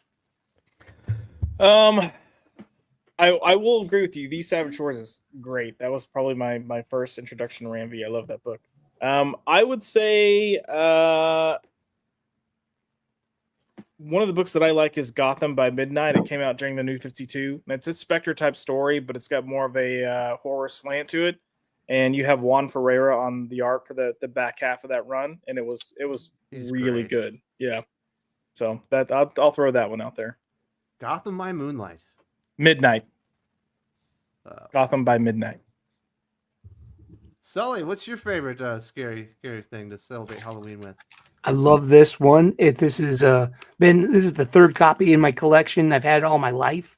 I got it at a flea market when I was a kid. I've replaced it twice since. This is a Warren magazine from like 1978, and it's right around the Jaws boom, and it's got Richard Corbin art, and this is a horror magazine. It's creepy. Warren also did Eerie magazine too, and I love this. This is an eternal part of my collection, and I've had it since I was a kid, and one of the first horror comics I had as a comic book fan. Very nice, Doc. What's your favorite scary book? Wildcats Aliens crossover. It was they killed Stormwatch, and it was the introduction to the Authority. You don't even like it because it's scary. It's just meaningful. It's meaningful. Plus, you have xenomorphs literally just slaughtering superheroes. That'd be fun. We just had that Alien versus Avengers. That was a good book, although I wouldn't consider it scary. Did you read, what was it, Godzilla versus Kansas City this week? I did. Did you? Yes. I figured that was made specifically for you. I wasn't going to read it, then Sully talked about how great the Boston one was, so I checked Boston it one out, was and I was fun. Needless to say, I was very disappointed. Really? Does Pat Mahomes make an appearance? No, but Arrowhead Wow. does. Arrowhead does. Okay. Well, wait, what was the Boston one? Just Godzilla fighting a bunch of drunk Southies? Yeah, totally, dude. He's wicked pissed off. Screaming the N-word at Godzilla. Oh my goodness. You really root for Godzilla in this one. Like, hey, look, hey, it's a village of white supremacists in South Boston. This could be a Dennis Camp book. How is it different? Horror book. I'm gonna go a little bit of a different direction. I'm gonna say more of a psychological horror book that really got me in my early comic reading days was Batman the Cult. Beautiful art by Bernie Wrightson, and it was long before Bane broke Batman physically. Deacon Blackfire broke Batman's will, which was really interesting to read. And like I said, with the Wrightson art, there was a creepiness to it that was just like, as I read it, like there was just an unease. Like, and Commissioner Gordon got shot, and I was young, so I didn't know that comic at the time. I didn't know that comic continuity was very flexible, and so like I thought Gordon getting shot was like a big deal. I hadn't hit the point of being jaded yet, where every character dies and comes back 50 times. So I was like, this is insane. What's going on? And Never be the same again, dude. Yeah, everything changed with this. So I'm gonna go with that. It's a good book. And then last but not least, Dylan, what's your favorite horror? I'll go with Gideon Falls from Jeff Lemire and Andreas Sorrentino. The visuals on there from Andreas Sorrentino are incredible. Very trippy book and really good, like horror epic. Jordan Fugate. Good morning, aficionados. Hope you gentlemen have an amazing weekend. As do I. If the Chiefs beat the Bills, it'll be an amazing weekend, dude. Should be a good game. Should be fun. Game 7 of the World Series tonight. The injury bowl of the Giants versus the 49ers. Someone's going to die. It's going to be tune in. I got to go. Somebody's got to fry. Sleeping Nickel. It seems similar to when people say inflation is down. Comics aren't up. They just stop plummeting. Yeah. It's just crashing at a slower speed.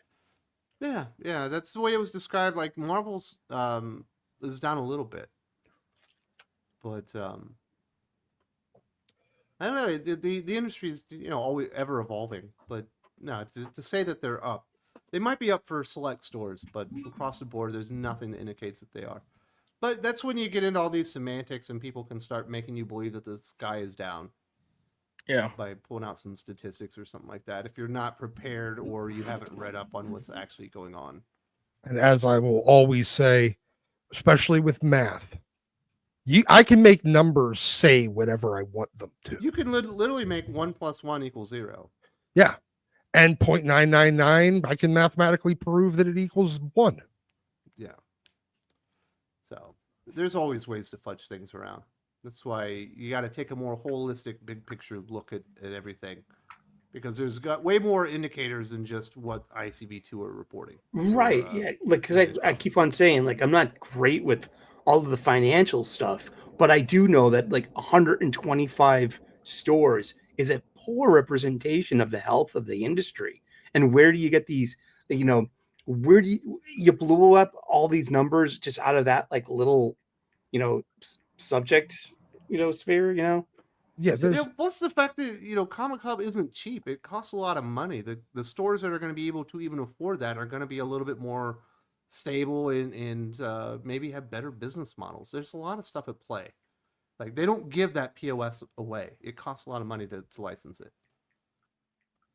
Super Mastermind 1732. Floppies are over.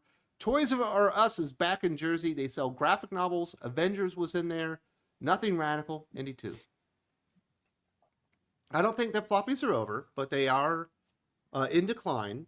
But there is something that floppies have that most magazines and newspapers and other things, because reading or just like physical copies of books and everything are declining. There is the collectability of it, which is something that's obviously being fleeced and used to the advantage of the publishers right now. But I don't think they're over. There's always going to be that desire. Also, I think there's 17 Toys R Us. Are there? Yeah. That's a boom for Toys R Us. I know. They've opened Can you imagine 17 stores. Toys R Us are booming in 2025. Yes, from 0 to 17.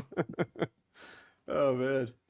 I want to see Toys R Us back, Aaron. It's like a part of my childhood. When you're going through the mall and you go past the Toys R Us, but mom doesn't stop. No, like, that was KB. That was KB that was in the mall. KB in the mall here in California. Yeah. I don't know about you. Like we never had Toys R Us in the mall out here. Toys R Us was standalone. Yeah, we had Child's World here in Boston. It's called Children's Palace, I think, on the other side of the Mississippi. It was KB, and then here I think too. one called Playco, I think was the name of it. Mm-hmm. That was another chain that they mostly had like freestanding buildings. But man, I'd love some KB back. Yeah, that was a great store. That was always fun to go in. That was worth going to the mall for alone. There was a KB Toys in a local mall in Cambridge, and I loved going there on Christmas Eve. I would make a trip I would get Taco Bell from the food court. I would get some Orange Julius, of course. Double-decker taco? Dude, a double beef burrito supreme is my kind of thing. Okay. And then I would go to I got you. I would go to KB Toy Store, and it was like the eighth circle of hell in Dante's Inferno. Crying children, people fighting over toys. And then I would go to the action figure aisle and then always notice what the peg warmers were, what didn't sell. And it was always like Simpsons action figures like Carl, Dr. Hibbard, and Snake were always like left on the shelves. Nobody wanted them. Now they're doing a Simpsons line and it's like flying off the shelves. Like people are, like I think the nostalgia is in full effect, but it's a good figure line. People are buying it up. I haven't jumped in on it, and I'm wondering if I'm going to regret it later. But considering that you're not going to regret it. I didn't go in on the initial Simpsons line either, and then like years after the fact, much like we were talking about Dollar Comics. You've had I was able to 5 years to get into the Simpsons action figures, and you decided to take a pass. Well, I was able to pick up I picked up all the old Playmates ones for a song, so it's like if I bide my time, it'll happen again. HH and the folks over at Sigma Comics, shout out to Thinking Critical from New York City. New York City. Get a rope. Eye poke equals instant loss. In my day, we'd be catching him outside. Yep. What do How you think about that? Should there be a little bit of, within UFC justice? I mean, Wes, you disagree with HH here, right? You think he's just a pussy for getting eye poked, right? Hey, he's That's gonna what say you're that saying. Like, it's not a Just big kinda, like, deal. It's booped nothing. him. He just like boop. Next time He's clawing his eyes out. Next time Wes sees you, HH, he's gonna Yeah. say it right to your face. He and then booped his freeze you. frontal lobe. Like literally both eyes full, just going in, trying to reach through his face. That's not exactly. Remember when what Roddy happened. Piper used That's to do it? literally what happened. You can look at it. When Piper or Ric Flair used to do it, that was a heel move, man. Yeah. Well, Do you but need I think Frank Mir out back, just go break his arm, to teach him a lesson? There should definitely be a point taken away, and if the fighter can't continue, then it's that guy gets disqualified. That's what it should be. Well, What I do you think think? Are you okay with like a bunch of a gaggle of professional fighters rolling a guy for kicking a guy in the balls too much in a sanctioned fight? No, the UFC should actually the ref should actually have the gall to actually take points away, or Sometimes you got to the commission should be able to. Like when the aficionados get out of hand, I verbally slap them around. Once the cameras are off, of course. I wouldn't want to disrespect them in front of people. I'm like, how dare you, Aaron? Dare you? Not wrap up the show when I'm trying to eat my nuggies. What are you doing to me? I try to keep it going as long as possible. I'm trying to bring more value to the people. exactly. But HH also added, now go catch Green-Eyed Bandito. Support indie manga. I was about to get there, but definitely go check that out. It's on Kickstarter right now. It's the prequel to Here Comes Calico. If you've been enjoying what they've been doing with their manga editions, and why wouldn't you be? Because it's absolutely amazing, and it's fully funded already. And this has got to be like his 7th or 8th different crowdfunding project, so probably not a lot of concerns on whether or not it's going to be actually fulfilled on time. No 'Cause that's concerns kinda what they whatsoever. HH brings it. Very professional operation there. Much like after getting gouged in the eye. He makes sure that the fight is finished, so you will get your book. Sleeve McDakel. There is a place for floppies. They just need to be treated as a cheap entry point for readers. The real money comes when your readers are willing to spend extra money on trades and merch. Problem yeah, is they're that's not the cheap. thing. You got to have the cheap entry point become that like enormous super fan that has to have the statues, got to have the shirt, got to have the poster, got to have the trades, got to have the 3 different editions of the trade because now there's exclusive, original inks in the back of it, even though it's $15 more. That's how you build those super fans that end up becoming your whale stock. Is the cheap stuff. Yeah, you do. You need you need an impulse buy purchase point for people that aren't comic book readers, people that don't have zero interest in even trying the medium at $5, at $7, at $12. You know what they will be willing to try it at? Under $2. Basic consumer psychology.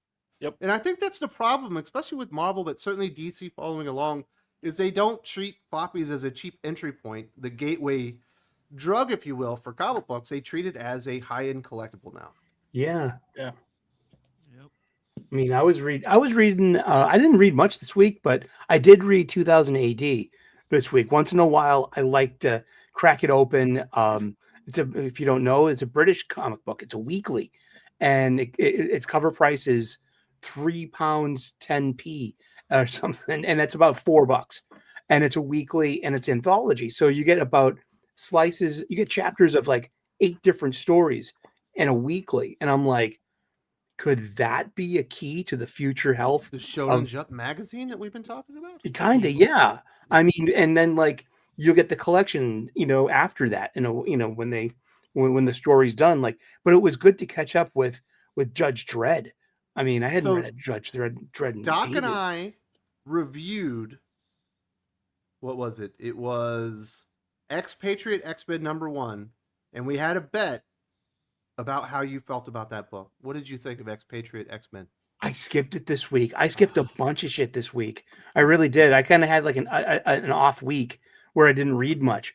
And you're the one guy I knew that might like the book. Really? It was an e-viewing book. Are you kidding me? Excretional X-Men annoys the hair off my nuts. That is a terrible book.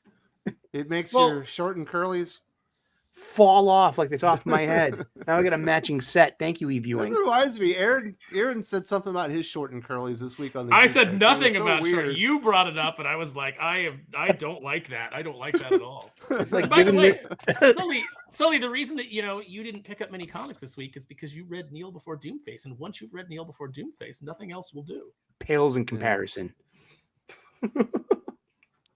So it was good? You thought it was great? I like Kneel Before Doomface a lot. I'm not just saying that because Aaron's sitting right next to me. What do you think of the West character? He was kind of my favorite character. It was you blink and you miss him in a way. I couldn't take my eyes off of Lexi because she's so well drawn and she's sassy and she's the kind of girl I want to spend time with. Felicioki, I think the floppy model is outdated. Yeah, I'm thinking that too. And I I'm think like, the current way that they do it is outdated. It needs to be rethought of. Yeah. And the evolution to high-end comic book like collector's item is not going to work. Yeah, it's not. The floppy model at impulse price available in normie spaces is not outdated. But the problem is they've eliminated 2/3 of that, value proposition. 2/3 of the things that needed to be done. Well, 3/4 if you count good and interesting stories that feel like you get your money's worth. If you count all 3 of those, 3 or 4 things they've taken away. No wonder it doesn't work.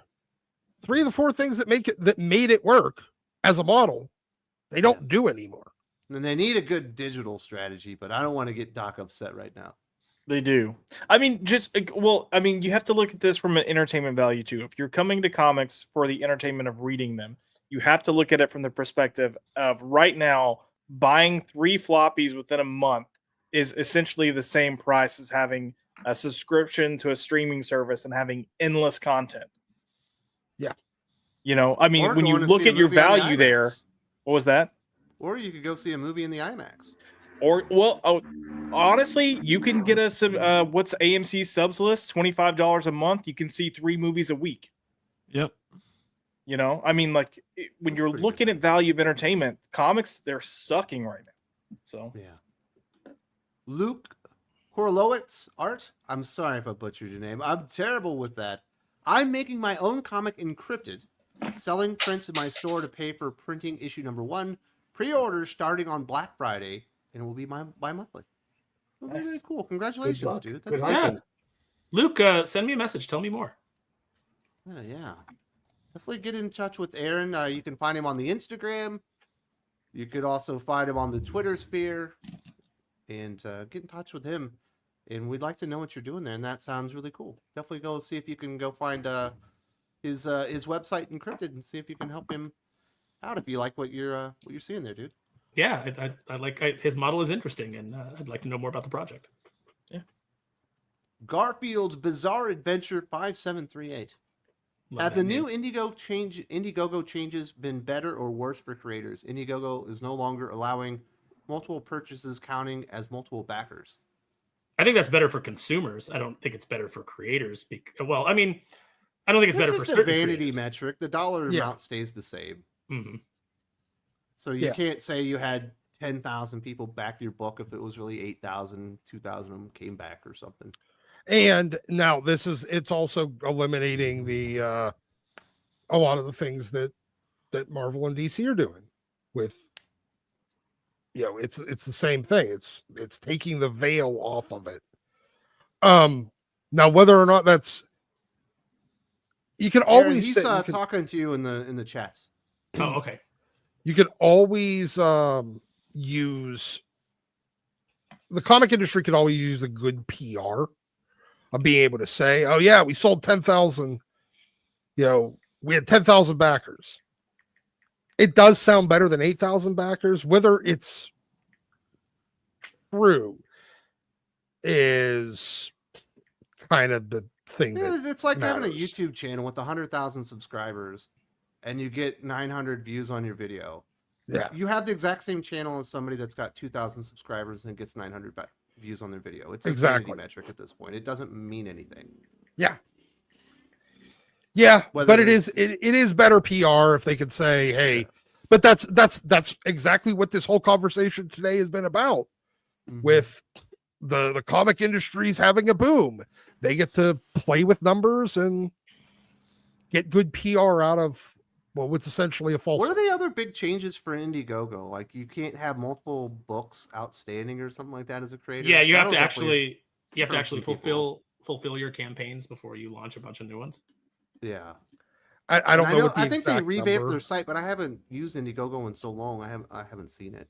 I've never used it as a I've bought Indiegogo projects, but I've never Mhm. used it as a platform. No, I did hear that they were kind of starting to do some of the things that Kickstarter did like 5-10 years ago, where they're starting to reject certain projects because they're problematic.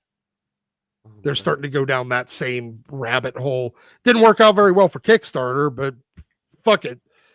Just like everybody else, it's a copycat industry and they copy even the bad ideas.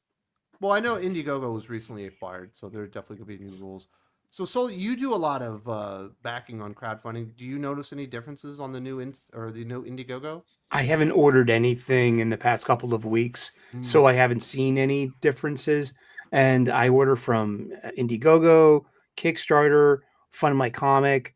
So yeah, nothing to report yet. I mean, yeah, See how it we'll goes. see. I didn't back anything. Yeah, I came close to backing Billy Tucci's Rant, but I didn't get to it. So, I mean, I want to back so many things, but just then you're like, can I afford it this week? Like I wanted to back Conquered by Mark Miller, and I just couldn't swing it because it's like I have to I got to think of, there are 3 more volumes of Psychic Sam to get, and I'm going to want the magazine sized edition, the black and white oversized one. So I'm like, I just can't spend everything with everyone I want. So that's, Yeah, Mike Barron, friend of the channel, he just launched on Bronze 2. Yeah, I mean that Pat Broderick art is so delicious. I mean, it's so amazing. And I'm like, now's the time to get it, because when you get the sequel offers, they usually offer a reprint of the first volume. And I'm like, that's when I, tend to make up on things. Like I got Von Coleman's Phenomenova volumes 1, 2 with the third one that he just released. So I'm like, and that should be coming in a couple of weeks too, I believe. So yeah, and I know like Dave Brink's got Perfect 10 out. That looks great. I mean, there's just so many good things in the indie space. I definitely feel your pain about like, you want to back all these things, but like, how do you do it? All right, Sparrow. People want to get you on Insta. Where do they find you on Instagram? Let's get you some more Insta subscribers. Aaron Sparrow. I just Aaron Sparrow. Aaron Sparrow, one word, or is it Aaron _? It's all one word on Insta, Aaron Sparrow. On Twitter, it's Aaron _Sparrow. But I mean, you just search Aaron Sparrow and you'll find me. That's true, because I've done it because I steal all my pictures of Aaron that go on thumbnails from his Instagram. you look for the worst Aaron one. Sparrow Instagram, and his big face shows up. It's like the first thing. Giant head. You do have a pretty, I wouldn't call it a watermelon, but definitely a melon. Yeah, of some sort. A young melon, a young watermelon. A cantaloupe. Oh man, this is actually a really fun show today. I thought it was going to be less fun than it ended up being. I had a good time. It's always a barrel full of monkeys here. Eek, yeah. Eek. Yeah. I have a so great are you time. going to be recommending any books? It was a rough week. It's a 5th release week. DC only put out 4 books in total. Marvel put out kind of a bunch of garbage. So what are you going to recommend, Josh? And do you have any streams or videos people should be checking out on Popeye Culture? Yeah, I mean, we're going to be coming out on, we'll have a show on Tuesday. We got to figure out what we're going to do. I'm partnering with HH. We might feature his book, but we got to get some scheduling down. So TBD on what we're doing Tuesday, but we'll have a stream on Tuesday. As far as recommendations for this week, rough week. I would say Feral is definitely worth picking up. Another kind of horror type book, if you are looking for something like that. It's a lot of fun. So Feral, I would say pick up. Conan was fine. And then Batman and Robin Year One has been solid as well. So I would say those are my 3 that I can remember off the top of my head. So Josh, this is what Tara Nagast said would be a good name for a channel, Comic Melons. How did I not think of that? That is a great name for a channel. Yeah, and you could use Sydney Sweeney in every thumbnail. Absolutely. Yeah, just titties. Yeah. Today. Yeah. How did I not think of that, Dylan? I don't know. Melons. That was You were trying to be great name. It is a great name for a YouTube channel. That would be great. I think I'm too gay for that. I mean, like earlier when Aaron said, "Tell me more." I don't like those. No. I mean, I'm too gay to think of it because Aaron said, "Tell me more" earlier, and I went, "Tell me more, tell me more." Like the No, I mean that's absolutely fair because when you guys said the word titties, I immediately thought of Jesse Snyder's song for his "Effing for Our Future" campaign, which was Big Titties. Maybe Comic Dildos would be a good name too. I don't know. Well, I think that's too related to the WNBA. I don't know if it'd do well. Well, there is at least one group of malcontents that probably already calls us that. So, of course, fine. Fleshlight of comics. I can live with it. You have to learn to live with the detractors on the YouTubes. Always, it's fine. I'm not even gonna. I'll tell you guys in the green room what I just thought of. I don't want to say it. Sounds awful. Like that'll get us demonetized. Well, no, I just don't want to offend. Like I don't know who's listening, and I don't want to offend anybody. I don't want to. Yeah. All right. I'll say it. No, I know you will. We don't need to hear your mind. Just say it as Doomface. I'll text it to Doc. I know, right? Like I love doing the Doomface voice. So Sully, you got anything going on over at the Eric O'Sullivan YouTube channel that's a hybrid food, comic books, and hockey channel? Yeah, I do. I do a weekly hockey blog on video format. It's my Boston-based hockey column. It's called The Smoking Puck, and it's back for this new year. And I love hockey. It's God's sport. It's the yin and yang of sports, sheer grace and utter brutality. I mean, lace them up, drop the puck. I also talk about cooking, spirituality, and yes, you guessed it, comic books. I read comic books every week. I went to my local comic book shop this past Wednesday, and guess what? I had 0 books in my pull list this week, and I did not leave empty-handed. I was looking for Robo Wolf #2. It wasn't on the shelf, and they got a copy. I was never able to get a copy.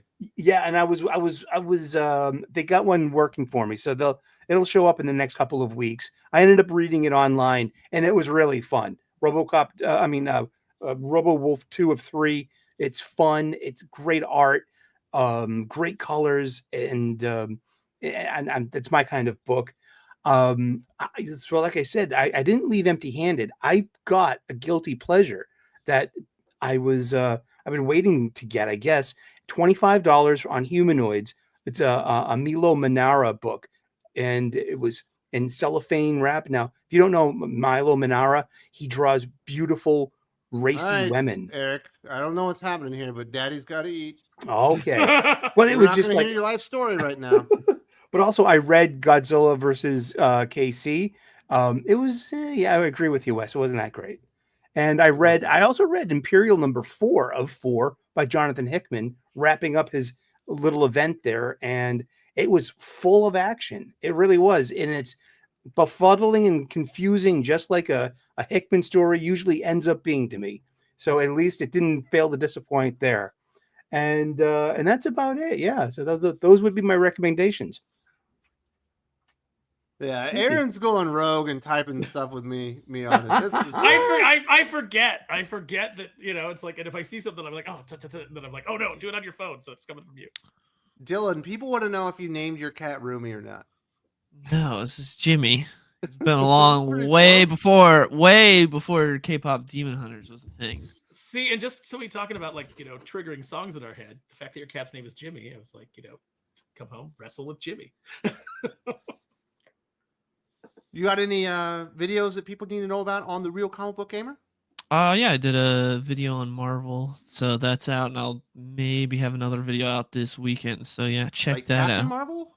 No, just talking about Marvel in general and what's been going on and my thoughts on current Marvel and like what I'm enjoying and yeah. Oh, so that was basically the current state of Marvel. 45 seconds. What's the rest of the video about?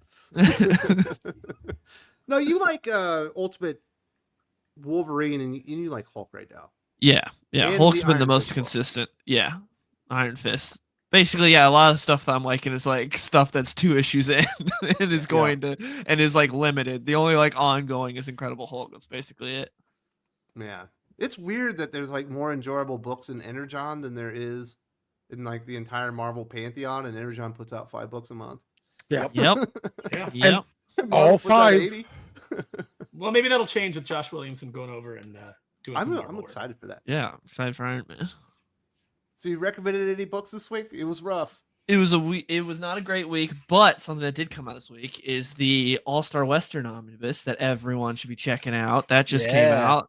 Jimmy Palmiotti, Justin Gray. It's really good. Got a nice, beautiful spine on it too. So check that out. That just came out. It's really good. Absolute Batman Annual was pretty good. I would recommend forming your own opinion on it, not getting outraged at pages you see on Twitter. I think that's retarded. And Batman Long Halloween, last Halloween just ended with issue 10. It's pretty good. Jeff Loeb cannot write the Hush sequel to save his life, but he did pretty good with the final Long Halloween. And then the Rockefellers. Scalera was awesome on that, by the way. Yes, very beautiful book. And then the Rockefellers, number 10. Rockefellers has been pretty good. I like what happened in Rockefellers. We're getting some action. Things are happening. Books are ramping up. Cover on that book. Yeah. Where it's got the Rockefellers family and they're all in costume of other Ghost Machine characters. Yep. Yeah. Yeah, that was pretty good. But somebody asked, is the Energon, G.I. Joe, and Transformers worth reading? Yes. Yeah. Oh, absolutely. Catch up. 100%. It's all been fantastic. Who else have we got? Sparrow, are you recommending anything? I have not. I've not been to the comic book shop, but I can tell you, going through the new releases this week, I'm definitely going to be picking up Feral because I've been enjoying that book. Tony Fleece and Trish Forstner have been doing a good job on that.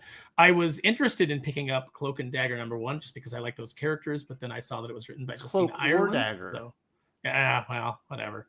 Like, what are they swapping out like Rick Jones and Captain Marvel? Is that what we're doing? Kind of. Yeah, but it's conceptually, conceptually it wasn't bad. The execution was just okay. Well, I mean, it's Justina Ireland, so I'm gonna skip it. But that was about it. I will say that I am interested in checking out Maleficent #1 from Dynamite. I don't find most of their Disney books to be any good because I don't think that they have an editor who cares. But I will say that I don't know the creative team at all, and just as a villain, I kind of like Maleficent, so I am interested in checking that out. It's Paulina Ganuccio.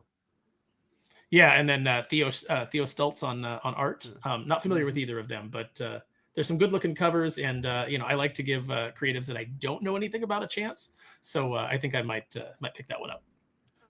Comics Exposed says Kneel Before Doomface was really good. Thank you so much. Appreciate it. Have you heard about that indie darling? The indie darling Kneel Before Doomface.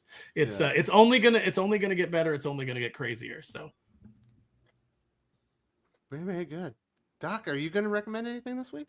I am going to recommend that you all check out our review on Monday probably Monday, of Expatriate X-Men #1. A book that does nothing to justify its own existence. But instead, I will recommend, I mentioned this one earlier, the Wildcats Aliens #1. There was only one issue, but it's the Wildcats versus Aliens, and Stormwatch is most affected. Really, actually pretty good book. So then we will go with G.I. Joe Real American Hero 321. I think this is from 2 weeks ago, something like that. The silent issue. Yeah, it's a silent issue. Mm-hmm. It's good. It's just another silent issue though. But I'm definitely going to recommend it.